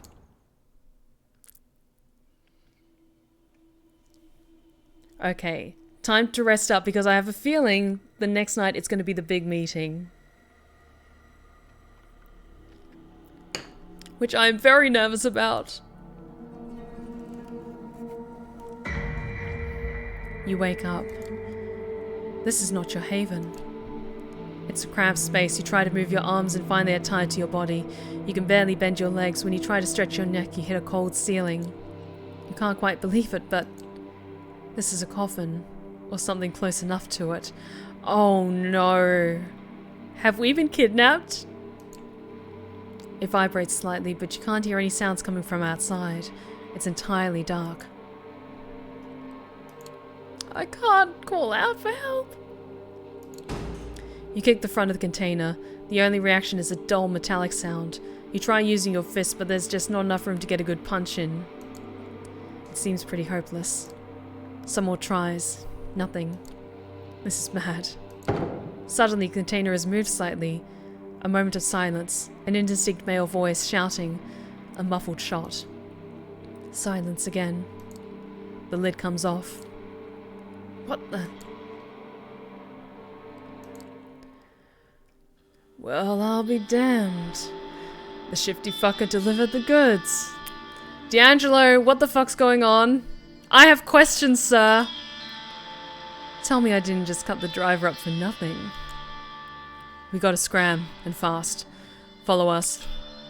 Seeing their faces is surprising, even more so in these circumstances. However, you realize the immediate danger and follow your companions out of the car and down a street in North Bronx. Okay, that's interesting, because I got some Steam achievements for that. So I wonder if you hadn't built those friendships with D'Angelo and Tamika, whether the car would have just kept going with you in the coffin, and no one would have been able to help come and save you. Oh, that's cool. That's really cool. We were rescued, guys! Seeing their faces is surprising, even more so in these circumstances. However, you realize the immediate danger and follow your companions out of the car and down a street in North Bronx. The van has crashed into another car. A familiar face, that of Kaiser's ghoul, Jackie, stumbles out of the wrecked sedan and slinks away into the darkness before we can call after him. Oh my god, Kaiser tried to kidnap us? What the fuck? The three of you jog away towards the line of trees and take shelter under some branches, just as you hear a chopper approaching. Its searchlight illuminates the wrecked van and moves towards you. Lay low. D'Angelo does his disappearing trick and vanishes from sight. You look to Tamika and almost do a double take when you see her submerged up to the neck in soil. She then disappears entirely underground. I love Gangrel, they're great. You're left alone in just seconds to make your move before a spotlight finds you.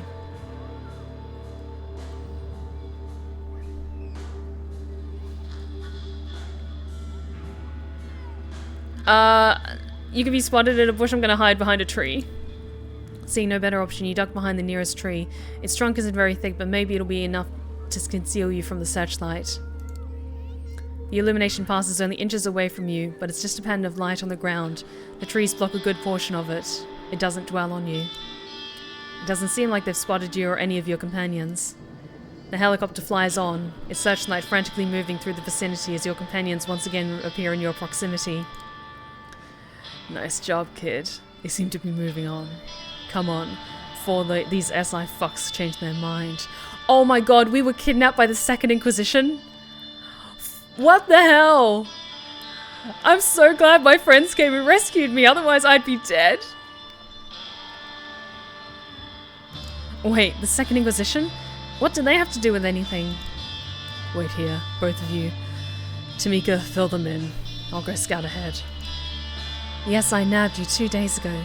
They raided your haven, staked you while you slept, and took off with you. We only learned this last night, from Kaiser of all kindred. Yeah, is Sophie okay? If they hit my haven, then what about Sophie? Is she safe? Couldn't tell you. Kaiser didn't say. Hey. Hey, I saw Kaiser pull up. Come on, time to blow this joint. Kaiser's familiar car stops nearby and the back door opens. Your allies usher you inside and join you. Being inside this mobile fortress never felt like a relief. Until now. Hey, fledgling. Miss me.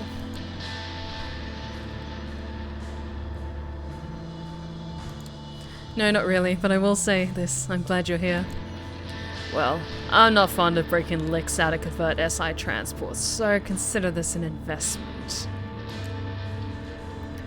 That was a civilian transport. No convoy, nothing. I expected more resistance. What, you wanted more to sharpen those claws of yours on? Don't worry, that might still happen. You might even regret it. Things are afoot as the adage goes. Anyway, listen up, Stephanie. You are here now only because I told your buddies that you were neck deep in shit. That van you were in, a one-way ticket to Hurtville, Pennsylvania. I can appreciate a good pun, sir. Very good. I broke you out as a favor. Now you owe me. Big.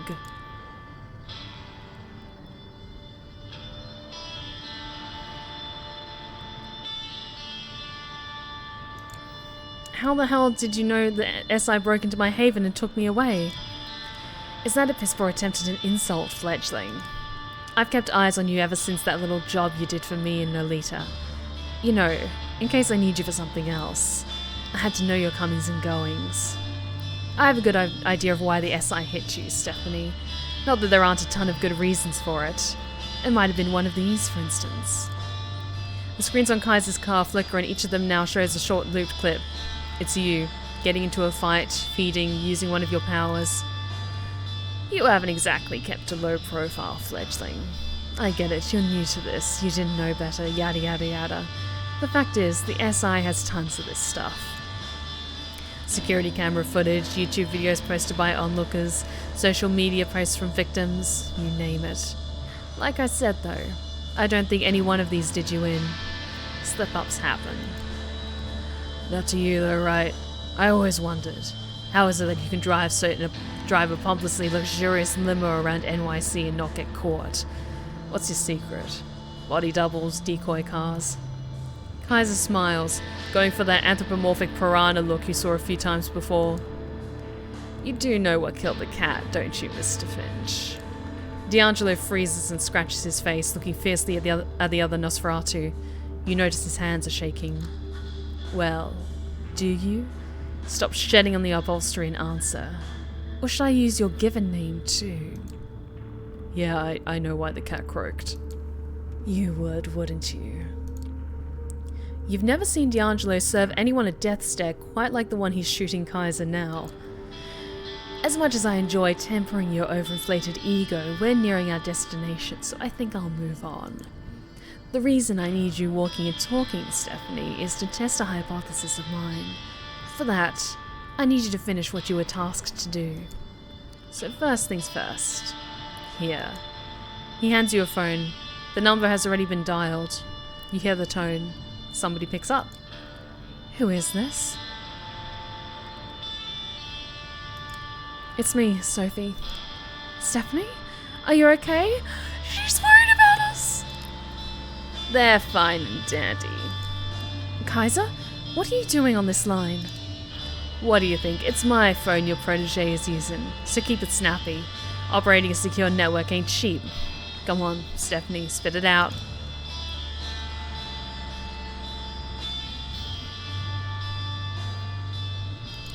Listen, I got captured by the Second Inquisition, but I'm fine now. SI? That's what I feared. Listen, the plan. We need to do it. Tonight. But if the Inquisition is involved and you break out, they'll be looking for you, so we can't meet in public. I have a place in mind, but... Kaiser, are you still listening? Would I tell you if I wasn't? Stephanie, call this number from... where you visited before last we spoke. I'll come pick you up. She hangs up. And that's that. Gotta tell you, kid, this entire conversation has my curiosity, alright? Yes, I feel like I missed the part where you're involved in some conspiracy. Ha. Them, us, D'Angelo here, and every other kindred in this goddamn city and everywhere else as far as I know. We'll talk more about our mutual acquaintance continues with their night. If my intel is worth a damn, your next stop, Stephanie, is right about here. And yay, Sophie's okay! For now. The car comes to a stop and the door opens. Outside you see the street leading to Solids and Stripes. Talks Pool Club. Well, you need me to kick you out?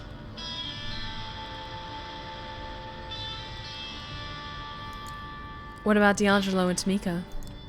What about them? They're staying right where they are, and we're gonna have a nice little chat. After we're done, I'm sure they'll find their way back to their havens just fine. I don't like his tone.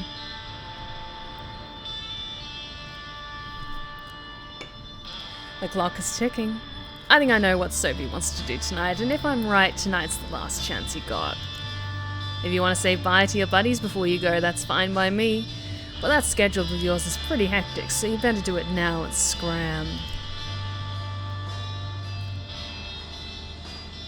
I'm gonna say a goddamn thank you for what they did. You thank both of your companions for their assistance. Without them, you wouldn't be here now. Kaiser makes a gagging gesture and urges you to step out of the car. You turn around and make your way to the bar. The door closes behind you and Kaiser's limo starts moving again. You hope your companions won't have to pay too high of a price for helping you. The Solids and Stripes is pretty much abandoned tonight, with only the bartender and one bleary-eyed local watching an old Bogart movie on the bar screen. You ask to use the phone, and call Sophie first. Yes? I'm here. What's the plan? We're on our way. Notify Torque if he's not there. We need to talk as soon as possible and move quickly. She hangs up. You tell the bartender to notify Torque, just like the Anarch leader mentioned you should. The man makes a short call. You only hear someone picking up, but no words exchanged. The owner's on his way right now. Can he get you anything while you're waiting? I'm not going to draw any extra suspicion. We're fine. No, thanks. The bartender nods politely and gets back to his business. Torque comes in some 10 minutes later, without Mia. He tips his hat to you, puts a hand on the bleary-eyed patron's shoulder and says something to him under his breath. They both laugh. Marty, how's the night going? Quiet, sir. Just how you like it, huh? Well, Stephanie, I believe you wanted me here for a reason. Let's hear it. You're about to tell him what brought you here when the door of the bar opens and Sophie walks in, all splendor and charisma. The patron's eyes are now glued to her, and so are the bartenders. Torque isn't happy with the sight. Well, this ain't what we agreed on, Stephanie. Care to explain?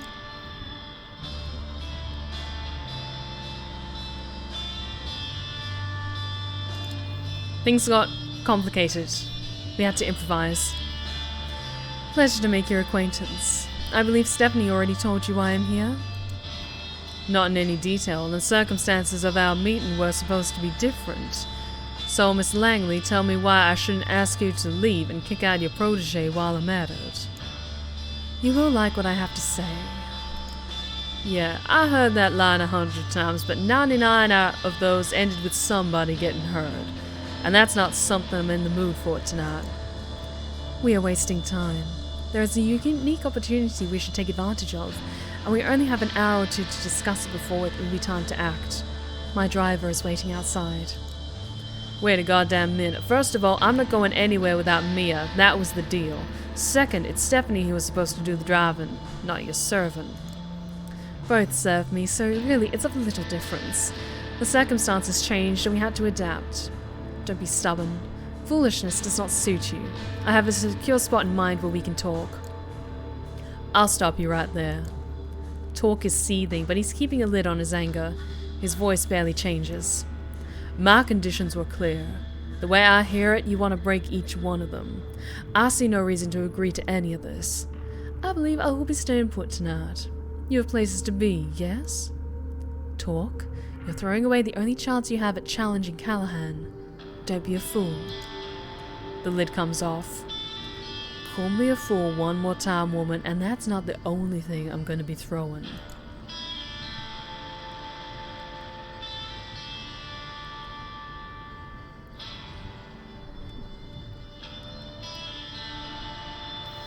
Oh, because the thing is, I want to stick to Sophie. I want to, like, say, like, talk, calm down.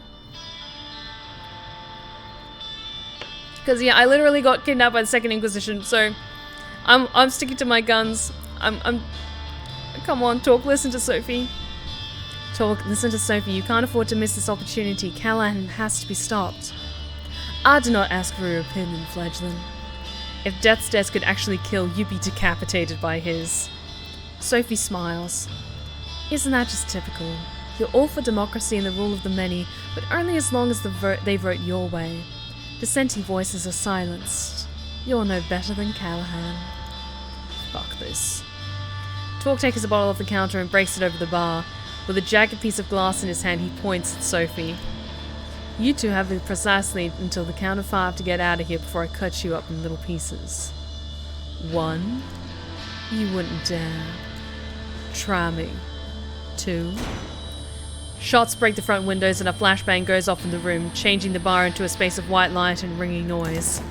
You feel somebody tugging at your back and are thrown behind the bar. More shots ring out, bottles break, TV shatters into pieces, the wooden bar splinters. Your sight comes back, but you think you've gone deaf. But suddenly the room is silent. You see Torque beside you and Marty the bartender bleeding out on the floor. You look over the bar. Sophie is standing there, her dress partially tattered, a visible hole in her leg. She is like the heart of a supernova, entrancing, unavoidable, beautiful, and terrifying. In front of her are 8 operatives, looking like a private military force, just standing there, paralyzed by Sophie's magnificence. Fuck yes, Sophie! Talk, you still there? Yeah. Would you kindly show our guests some hospitality? Sure thing. The Anarch is gone in the blink of an eye, and he reappears next to one of the soldiers. The armor-clad operative's head disappears in a puff of blood and bone. The same thing happens to the second, the third. You hear the radios go off on the other soldiers' shoulders, a panicked voice pleading them to wake up. The 4th head pops. The 5th. They finally realize what's happening, but it's too late.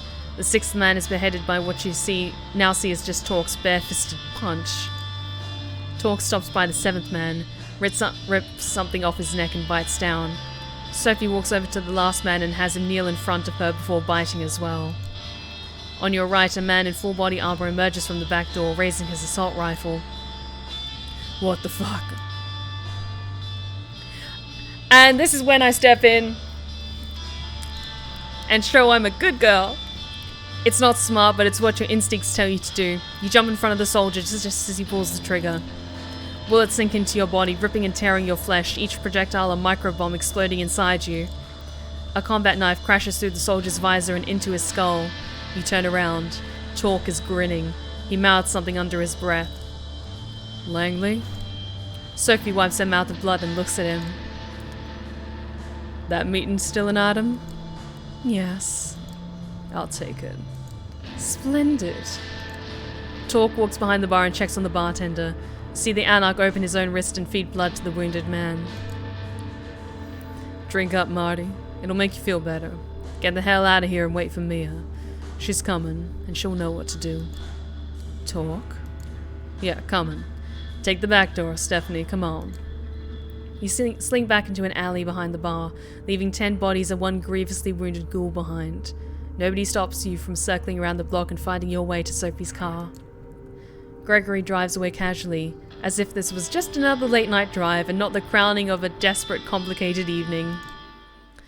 Fucking hell. Okay, at least the meeting is still on. All of us are in one piece, mostly. And, the talk seems to be like, okay, yeah, shit was going down. Sophie brings you all to a luxurious apartment in Manhattan's Upper West Side. Oh, thank you for the stretch check, Clownsonator. Perfect timing, actually. Before we get into the next scene.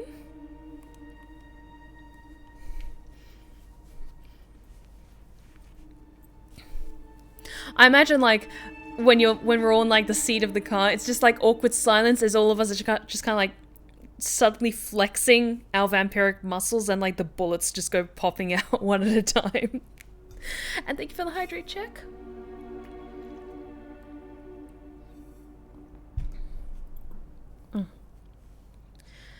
The way she explains it, the vampire who owned it left the city a few years ago and gave away spare keys to a few trusted compatriots. It's been used sporadically since. Fancy. You like it? It always felt too modern for my tastes. But what's important is that it's secure. As long as nobody followed your car here, or the fledgling, trouble follows this one wherever they go. Even if that's the case, we have very little time to conduct our business here anyway. And we'll be leaving soon, I hope. So let's begin. This is the meeting we arranged. I am not saying a word. It's Sophie's meeting. You look at Sophie, excited. Finally, you will learn what it is you've been working towards for more than a week, and what it is Kaiser wanted you to participate in. I have it on good authority that Boss Callahan is bloodbound to Prince Panhard. Ooh. Guys, I hope you've got some kettles and you've got your teacups, because Sophie is going to be spilling all of the camerality with this. Oh, this is going to be good. I have it on good authority that Boss Callahan is bloodbound to Prince Panhard. Torque sucks in air loudly. That's an accusation and a half there, Langley. Got proof? No, but we're just a boat ride away from getting it. What is that supposed to mean? Stephanie, the address that I procured from Kaiser was the meeting spot for Panhard and the Baron's regular sharing of blood. And other bodily fluids if the rumours are true. Ooh! Sorry, I just live for Camarilla gossip, so this is great. Wait, Kaiser knew about this? Is there anything that insufferable clump of dead skin doesn't know in the city? He knows things, but only shares them if you pay. Neither the Prince nor Callahan can touch him. He's too useful.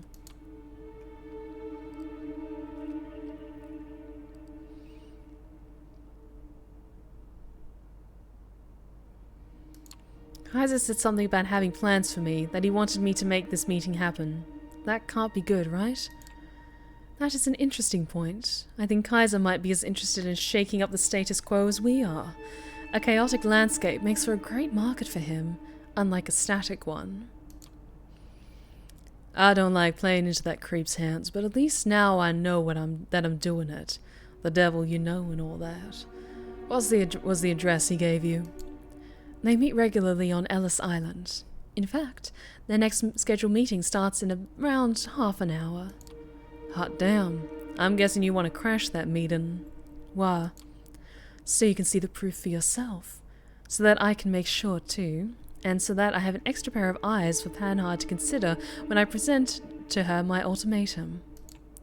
The prince must abandon her seat and leave New York City. She can go wherever she pleases, but if she stays, the entire court will know, and the next prince might not look favourably on her past. Dealing with anarchs, especially so closely, is a punishable offence in the Camarilla, as I'm sure you've heard. So I did. Torque strokes his beard and looks intently at Sophie. What exactly are you trying to accomplish here? Say you remove Panhard, and I even remove Callahan. Then what? Torque. Did you ever wonder why Callahan is keeping you in check?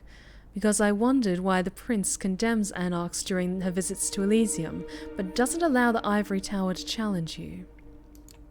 She, or they, have engineered the status quo not for the good of their sects, but for private gain. They keep us all in line because it lets them hold on to power that much longer. And your goal is what? Make this Cold War turn hot? Not a great plan. You cammies will get your butts kicked out of New York City in no time. If you anarchs manage to organize, which I doubt you will. At any rate, it's a risk I am willing to take. I don't stand alone in this. This entire operation has been years in the making. Torque, I am offering you a chance to square things with Callahan and level the playing field. If we get rid of these two, we can start on equal footing at the next stage of this dance macabre.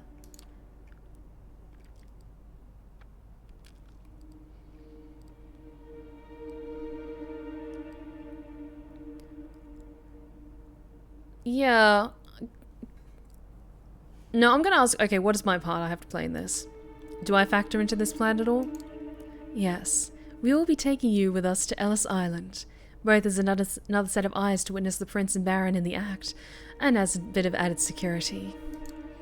I don't think Helen or Callahan would dare lay a finger on me, but they will not find me unprepared. You know, after all those years spent in Callahan's shadow and taking part in all the kindred dick-measuring contests, I should expect a ruse, some ploy to kill me in an out-of-the-way place. That's our inherent paranoia talking. My gut tells me it's time to get the show started. I do hope you have a boat nearby, Langley. Sophie smiles mischievously. Of course I do. It's waiting for us by the pier. Lead the way, then. Moonlight's burning. The three of you leave the apartment and walk towards the pier. Nobody seems to be following you. You get on a small patrol boat and double time it through the Hudson's cold, dark waters. Out of all the places in New York City where the Prince and the Baron could meet, and it's Ellis Island, a landmark with a dark past, a museum on one end, a dilapidated piece of history on the other. You leave the boat and make your way to the southern part of the island, paying no heed to the renovated tourist attractions on the northern side. You expected some resistance, a night guard, a helicopter flying overhead, or maybe an NYPD patrol boat. Nothing. The island seems completely deserted. It's clear this sets Sophie on edge. She's moving as quietly and subtly as ever, but you can see that she's eager to reach the particular house her intel pointed out. Torque is following suit. grimly determined, flashing his piercing gaze all over, but still uncertain that this isn't some kind of con. Finally you see it, light coming from a window in one of the buildings on the edge of the island. The three of you slowly creep closer to a building and take a look inside the window. There it is, Callahan, kneeling in front of the prince, sucking on Panhard's wrist. Both fully clothed. A small blessing. Torque makes his move before Sophie can stop him. He busts through the building's doors. It all happens very quickly. Torque grabs Callahan by the shoulders and throws him through the still open door. Callahan hits the ground hard. Torque appears on top of him and starts punching. You fucker. You piece of shit. Stop. The prince's voice takes hold for just long enough to make Torque relent, which the Baron uses to the fullest. He shoves Torque off himself and tries to bite down. Prince, call off your lapdog. Langley, what is the meaning of this? The two anarchs break apart, both wounded, but neither is quite done yet. They look at one another with pure hatred. Kill the bitch, Helen, but leave the fledgling to me. Right after I deal with this shit stain, I'm gonna... The Collective, thank you so much for the follow. You are now one of my lovely lost tales, and you are welcome back to the Blue Rose Respite anytime. Take a seat and enjoy yourself. A shrill, unpleasant laugh fills the air. You know who it belongs to. Arturo, are you behind this, you piece of shit? Oh my god. Just... tonight is all over the place. So entertaining, truly. It feels almost a shame to break up this spectacle, but alas. Thomas? Who the fuck is this joker?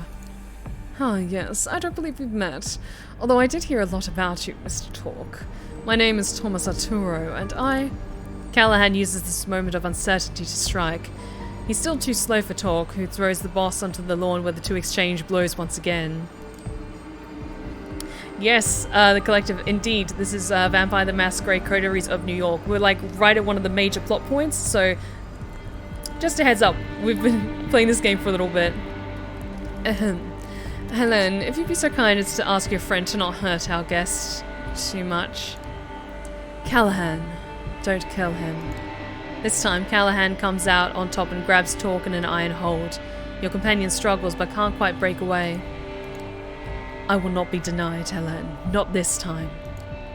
You will do as I command. And she will do as I command her, Douglas, old boy. What? Oh my god, is the prince under his blood bond? This is like some 4D chess going on. Fucking hell. What? Like I was saying before, I was so rudely interrupted. I feel like I need to break up this little spectacle. It's been going on for much too long. You think you're so smart, Langley. You and your clique. Figured out that there was something fishy going on all on your own. But you were always working with just a piece of the puzzle. Wasn't she, Stephanie? Sophie looks at you, shocked and disappointed. I don't know what he's talking about. I don't know what I'm talking about? Of course you don't, of course. How could you? Only I knew. And your sire. They're the one who agreed to embrace you. After some negotiations. Oh my god, are we going to finally know who our sire was? You hear a scream and a curse. It's Callahan, whose arm has nearly been ripped off his body. Torque breaks out of Baron's grasp, but doesn't continue the attack. Instead, he's at the edge of the water in the blink of an eye and disappears into the Hudson. The only trace left of him is his fedora.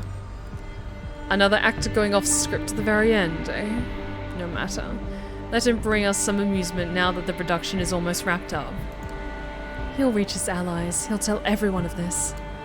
Helen, even if we naively assume his nights are numbered now that he is in the Second Inquisition's sights, the show must go on one way or another.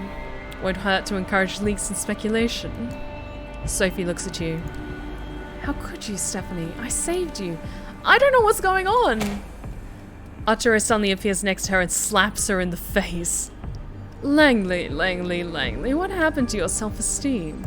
You can't really think a simple neonate has outplayed you. Or maybe this oblivious act is your way of groveling for mercy. Thomas, what? You thought that being an expert chess player would always be enough. You never realized the people at the top simply flip the chessboard over and punch you in the face whenever they don't like how the game is going. He motions to the remaining kindred. But the thing is, you weren't even adept at playing the game you knew. Stephanie, just another pawn placed on the board by my associate. You thought they were your piece since you took them in, but who gave you that idea? You returned to the night where you were judged by Prince Panhard, the woman in red, Sophie, somebody speaking to her, a man in glasses, the man standing before you now. Oh, that's right. Maybe he was the one who put the idea in Sophie's head to take me under her wing, then in turn she thinks that I'm her pawn under her control, whereas really he put the idea in her head. Oh my god! 5D chest! Fucking hell! This is cruel. We know what's gonna happen. If only somebody would speak up for the poor child. They could be a useful tool for the Camarilla. Terror creeps into Sophie's face. Of course, those are not the words you heard, were they? No. You were already grasping for some opportunity to further your scheme. Put the bait out, and you took it. Hook, line, and sinker. After that, it was only a matter of time before you started using Stephanie as your errand girl. No one is quite as easy to track and monitor as a naive fledgling who's just learning the ropes. What is it that you want, Thomas? What do I want? Oh boy, the answer is so simple but so hard to put into words. Unstable stability, cutting-edge tales of thrills and intrigue that push to the limit, and then return you to the tried and tested status quo. Gently, infallibly. A system full of distractingly moving parts which simulate conflict so convincingly that its users never feel a need to direct their energy towards upsetting the system.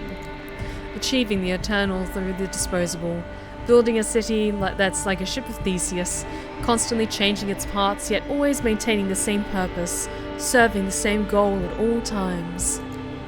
A large-scale infrastructure that has something like an exhaust system for the spirit, something that disperses the toxicity around instead of concentrating it in a single place. None of what you're saying makes the slightest bit of sense. Arturo is momentarily stopped in his tracks. He stares into the sky for a few seconds before a sad grin appears on his face. Spoken like someone who's never really had what it takes to make it to the big leagues. With a theatrical snap of his fingers, he gives his last sentence a sense of finality. Something's changed in the air. You could swear you saw a shadow move behind Sophie.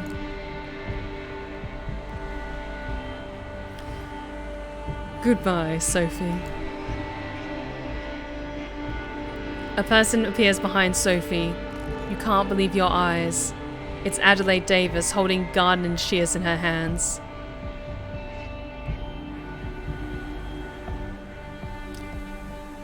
I'm gonna try and stop Adelaide. Adelaide, stop.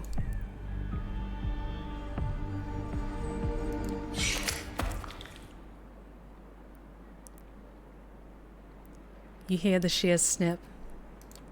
Sophie's red hair conceals her face as her head falls, separated from her shoulders. Silence. Arturo's unpleasant laughter erupts right next to you. Oh, Stephanie, your career is moving at a breakneck pace, moving up and up and up. Let me congratulate you on your promotion.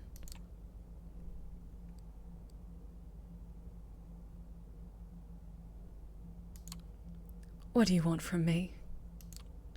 What's the rush? I was just about to get to that. Helen, feel free to leave and take the Baron with you. Thomas, I don't think you should... Shush. You're just being jealous, Adelaide. Escort the prince and dear old Douglas, please. Sure thing, darling. You are left alone next to Sophie's body.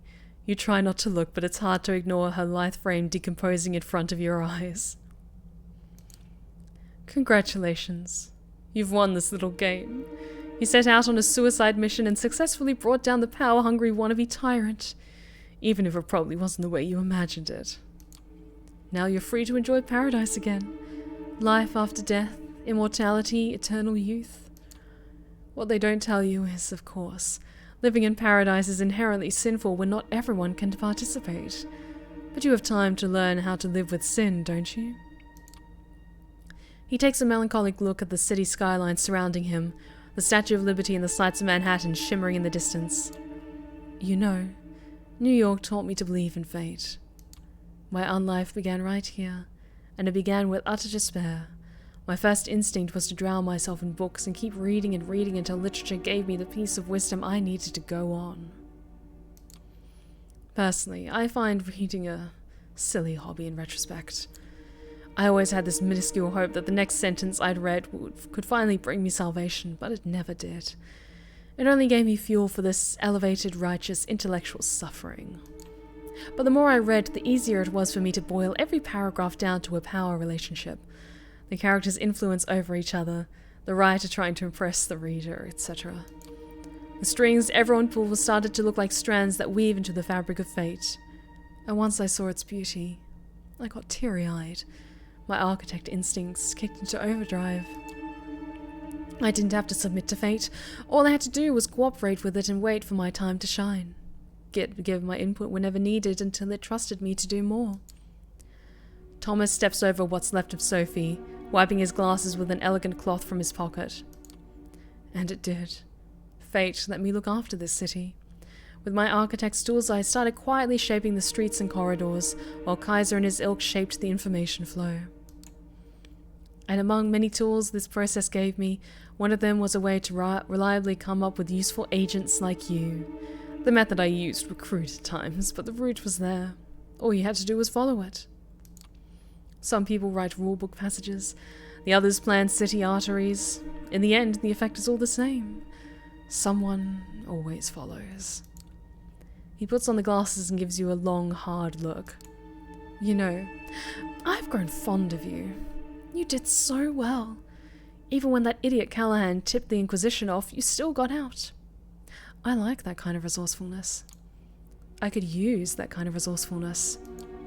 He uncovers his wrist. So, take my blood. Just enough so we can start off on the right foot, as a sign of good faith. A sign that you're ready to play in with the big leagues. Ready to behold the sights I've prepared for you. What do you say, Stephanie?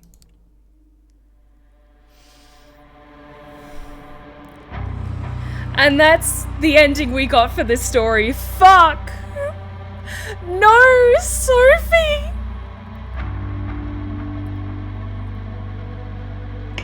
Oh my god, and that's the ending for us? No! I thought I did everything right, but then again, it's Vampire the Masquerade. Even if you try to make all the right choices, you still can lose, and you can lose hard. Fucking hell. So, if this wasn't an incentive to pick up this game for yourself and try and find or get a better ending, so many of you have been following me and following this story since the beginning, so I would highly recommend picking up this game. I actually had so much fun with this because I'm a massive fan of Vampire the Masquerade, in case it wasn't already obvious. So I'm very interested in maybe picking up the DLC, which is, I believe, a new story where you play through other characters' perspectives. Also, this is just one of 3 characters as well. We still have another game to wrap up, but let me know if you'd be interested in returning to this game and us following a slightly different story. And yeah, it's heartbreaking and I'm so fucking angry and sad that Sophie died, but god damn it, it's such a good ending. It's a cruel, cruel ending, but at the same time, it feels so perfectly vampire, and I love it. Like, once I realized what was happening, I wanted to just keep the story going. I didn't want to pause and linger, because that's the thing about World of Darkness and Vampire the Masquerade, is that you have no idea how these small choices you make will affect things in the long run. And that's why I love this game so much. Like, the most minuscule things. Like the Stalker character we had end up being the one with the shears that took Sophie's head off. So if we'd made different choices like 2 or 3 streams ago, and we had our Stalker like us and come over to our side, maybe she would have had second thoughts, and maybe Sophie would still be alive. But that's the nature of games like these, where every small instance has like these amazing butterfly effects that just lead to all these different endings. So yes, honestly, I love this game. I love playing it so much. It seems like everyone is on board with me maybe doing another story, because as you can see here, there is the DLC of Shadows of New York, where we get to play as a couple of different characters, I think. I would love a return again. There's also a Werewolf the Apocalypse game available. Yes, I am going to be looking at what some other games for World of Darkness will be like. Whether it's Werewolf the Apocalypse, Vampire the Masquerade, or maybe some other properties under their banner. But I'll have a look. But I'll definitely keep in mind for if we want to return to Vampire the Masquerade, because I think this is a great game for my Sunday streams, because I usually like to do visual novels or more like narrative focused ones, because then you guys just get to relax and unwind and listen to me like narrate the story for you.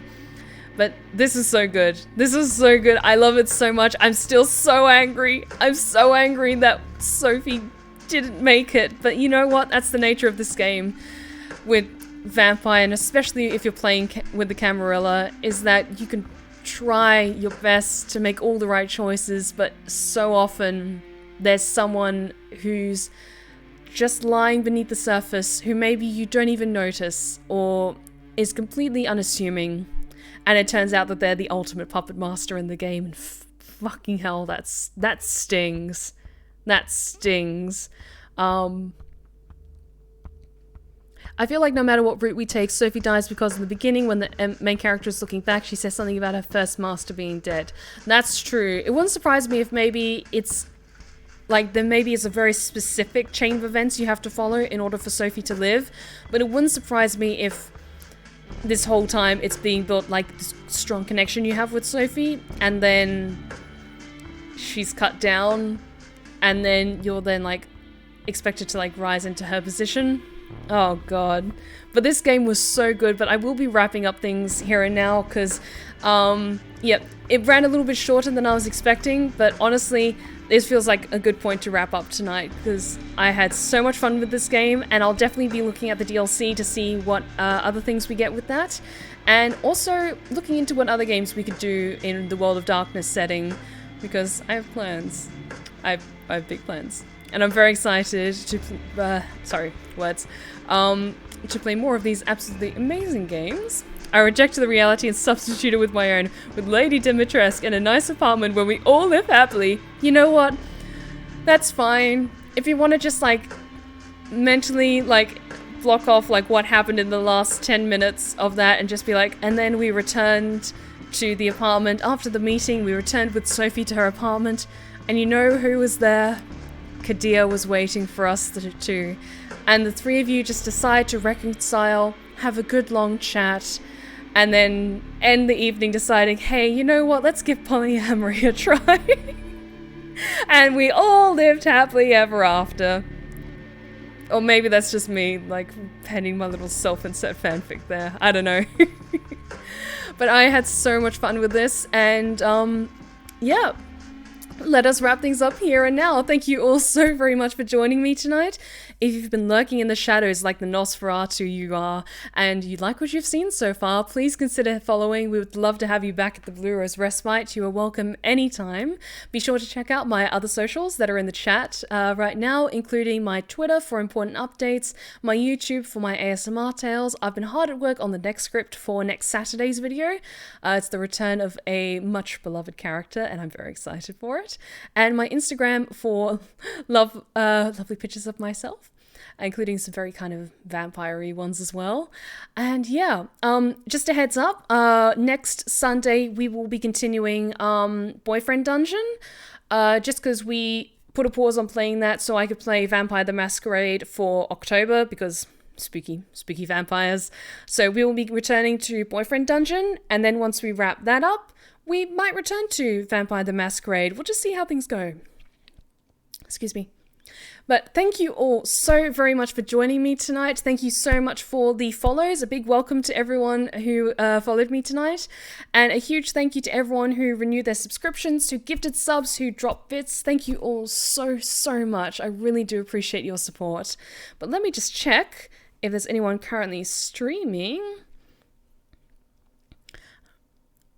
And yeah, you know what? Let's go say hi to Descartes Games, because they're amazing and I love them. And I hope all of you have an absolutely wonderful week ahead. And remember, take care of yourselves, take care of each other, and as always, stay wicked and wonderful. Good night, guys.